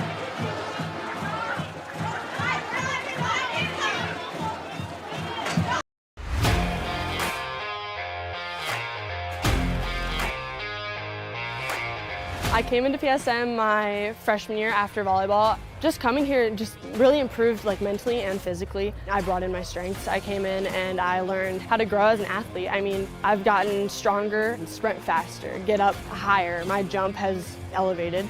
Working with Tyler, he built up my endurance for everything, whether it's in weights, sprints. All across the board, we just keep working, and I have athlete development at Warsaw High School that I go to, and so I send him my thing every day, and he changes what we do in here to adapt to what we do there. High school volleyball, when you can go up to 5 sets, being able to just outwork everybody and still being able to put in that 100% was huge for me. PSM performance definitely helped me mentally. I know I can beat out people. I know I can work for what I have, and I know I can even go to the next level on the court. Looking at college, I can put on it. I'm training at a college level. I mean, I come in here and I watch college athletes train. You have hockey players, soccer. You look around and you see every type you can. Just being able to see that level, and I know that I can reach that level as well. You gotta work to be the best, and that was just what I wanted to do. I knew that from a young age. I wanted to put in the work. The athletes has always been here, and they're getting better. I'm watching, Summit City Sports, man, they're doing an awesome job. And, I mean, that's a plug. Them dudes are doing an outstanding job. And I'm able to be in Nashville and watch games on YouTube that they're broadcasting, and I'm seeing the talent. We didn't think you had a chance, to be honest with you, at your quarterback, but Owen Shealy stepped up, and what a way for your team to come together and suck it up and get a huge win. Well, the game's played with 11 guys on the side, not one, okay? 1 versus 11, not very good odds, but 11 guys collectively playing together, we got a chance, and that's what we did tonight. Coach, last week, the tough loss to Lures. What was the message this week to really regroup and come out here and play some good, solid, fundamental football? Last week's over, okay? There are 3 types of people in society, those that dwell on the past, those that concern themselves with the future, and those that live in the moment. We got to be in the moment. Lures is over, week 1's over. Okay, we now got to move on and concern ourselves with week 3. Okay, this game unfortunately is over too. So, okay, all right. How about last question, Coach, real quick? How about the play of Jamison Coverstone, Coach? You had to be so pleased with your wide receiver. Yeah, senior player. Okay, great player, great leader. Okay, we're excited about all he does. Thank you very much. Congratulations, Coach. That's a big win. Congratulations. So that's Coach Doug Dine in there for the Carroll Chargers. Joe's going to work to get some players after they finish their celebration with their student section, the Neon Nation. Coach Dinan now improves his record to 3-4 versus Snider, 81-44 overall in his 12th year at Carroll High School. And once again, these Chargers have won 3 out of the last 4 games against Snider. Wow, Snider once again. Hey, Jeff, I'm down here with Jamison Coverstone. Can you say, wow, what a game, man? That was a big game. Congratulations on the 3 touchdowns. And, man, it's like you were open all night long. Thank you, Coach. Thank you. It was great. Yeah. What was it like? It felt like with the coverage, Snider had some busts on the coverage. But, man, as you have some big catches, how was that last touchdown catch? It seemed like you guys were driving and you got the big touchdown. Yeah, it was insane, man. We've been working all year for this. It's about the tempo. Dog. Yeah, he's the dog. Woo! Hey, last question for you and all your teammates. You come out here on Friday night, play probably the game of the night against one of your fiercest rivals, and here you are, senior year. What's it feel like to wear the blue and white and get the win tonight against Snider? It's great, man. I wouldn't want to wear any other jersey, especially against Snider. We come here to Hero Place, and we beat them.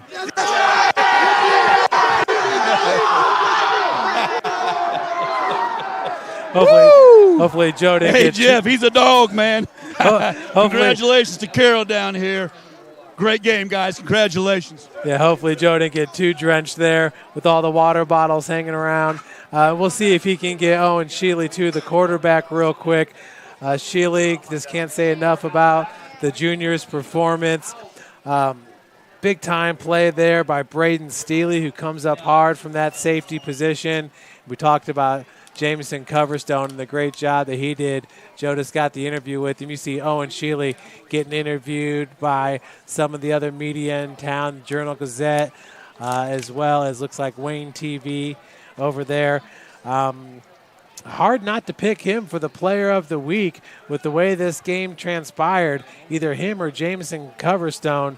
Coverstone last week had a big week receiving for the Chargers with 5 receptions for 130 yards and a touchdown.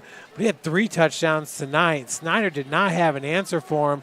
It seemed like the more we talked about Snider needs to pay attention to number 3, the more he was just wide open, had all kinds of space around him.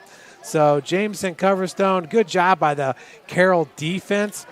How about that defensive line led by Liam Ottenweller, the 6'3", 225-pound defensive end, Mark Murray, the nose tackle at 6'3", 220, and Aaron Jackway, the senior defensive end, 6'5", 220. They came out with the 3-man front and then brought the linebackers up to make it a 5-man front and really stymied the run game. Looks like Joe's got Owen I'm impressed, Sheely. Owen. It's Joe Walburn with Summit City Sports, man. Congratulations. I couldn't be more proud of you, man. Your first varsity start, and you were throwing some ropes. Jeff Mahoney said you throw a pretty ball. But what were you seeing out there? It seemed like you guys really found a nice matchup. Obviously how good Jameson Coverstone is, but it seemed like you guys really found a matchup out there you liked. Yeah, everything was just clicking. O-line was playing really well, getting their blocks. You know, receivers were getting separation every single play, so it was just easy for me overall. Everyone's just clicking, doing their jobs. Did it feel like when you got in the game, it seemed like the game really slowed down for you? You had a good feel. I thought you moved around the pocket well. Seemed like you really had a nice feel for the game tonight. Yeah, for sure. I mean, I've never played varsity in my life before, so, you know, they just told me to do what I do, you know, do my thing. And, you know, everyone played great again, and I just was blessed to be out here. Lastly, we saw Jeff Becker on the sideline. How much did it mean to you to have him out here and supporting you the way he did? Yeah, it's a big thing. It's a really good blessing. Jeff's a really good mentor. He's a really good guy, really good starter to be behind, you know, and it just helps a lot when I got someone like him in front of me I can learn from, and he can tell me what to do in certain plays and stuff. Congratulations, brother. I'm so proud of you. Your first varsity start. Way to play. Congratulations, Owen. Great job there by the junior QB, and that's going to do it here from Spooler Stadium. My name's Jeff Mahoney. We had Pat Reith on camera, Joe Walburn down there bringing you the commentary today and the interviews down on the field. What a game. Snider, 2 weeks in a row, gives you the game of the week, probably in northern Indiana. This time it's Carroll, though, walking away with a 29-28 victory. Player of the game, Jameson Coverstone, Owen Sheely, co-players of the game for Carroll. Folks, thanks so much for joining us. Until next time, you're watching Summit City Sports. Welcome to the Summit City, home to the 260's dedicated high school athletes and fans. Each victory and celebration captured by our camera. Treasure the highlights from the Summit Athletic Conference this season, or complete games live or on demand. After all, nobody's more proud to call Fort Wayne home than SummitCitySports.com.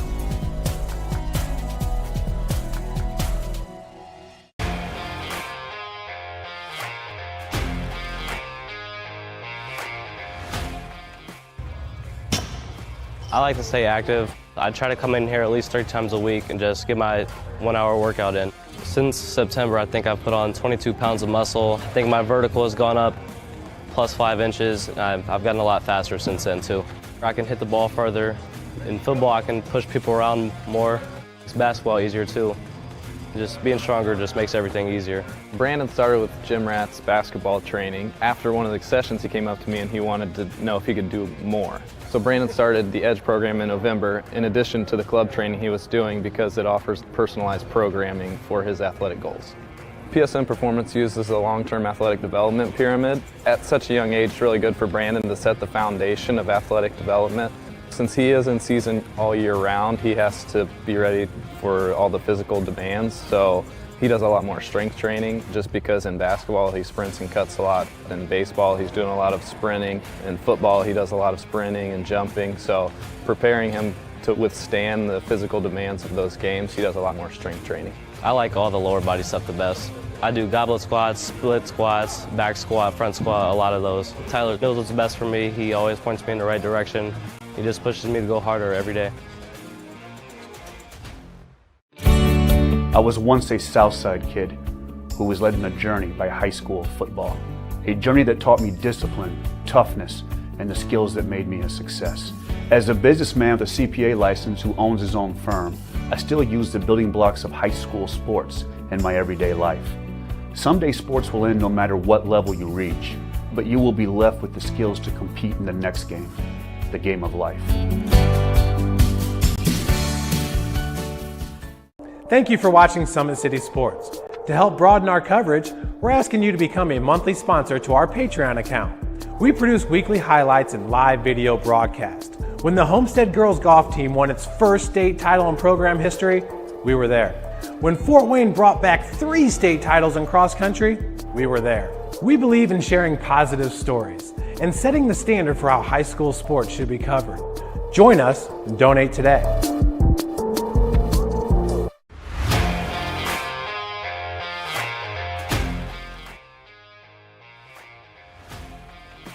I just want to be the best in basketball. So I want to be the greatest of all time to play women's basketball. So I just know there's people out there working just as much as me. So I just want to keep working hard and keep that intensity going. And so one day I can pursue my dreams of being in the WNBA and playing overseas. So I just want bigger things to come in my life.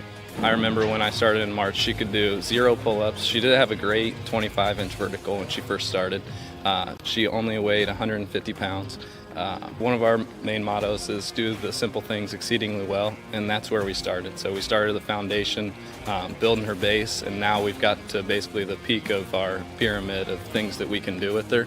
So we didn't skip any levels, we did all the basics, and she got really, really good at them, and that's what's led her to become as great as she is at basketball and performance. I've watched her grow, the confidence-wise, the strength-wise, the jumping ability, her footwork. It's really amazing to kind of watch for a girl her size, being 6'3", 6'4", to move like she can move and do the thing and be as agile as she is, along with the strength. Here at Always 100, we have different things that we provide each week with our elite training, working on things that can help them get a scholarship in the future if they don't have one right now. Watching skill development, helping kids get better, understanding what it takes to get to the next level. Catching and shooting, working on ball handling. In the last 5 years, we had over 200 kids that's able to play basketball at some places from the NAIA, Division III, Division II, or Division I level.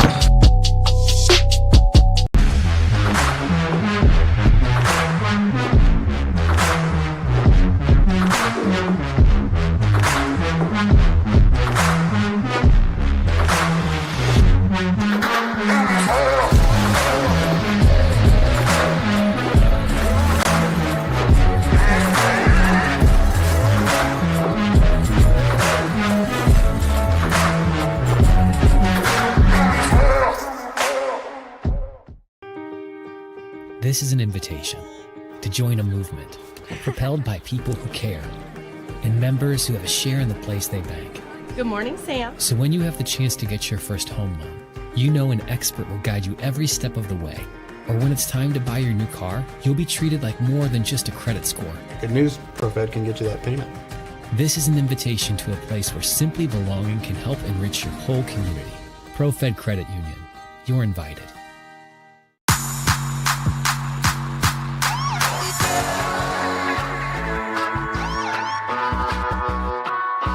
I choose to do whole body cryotherapy after practices, games, and training.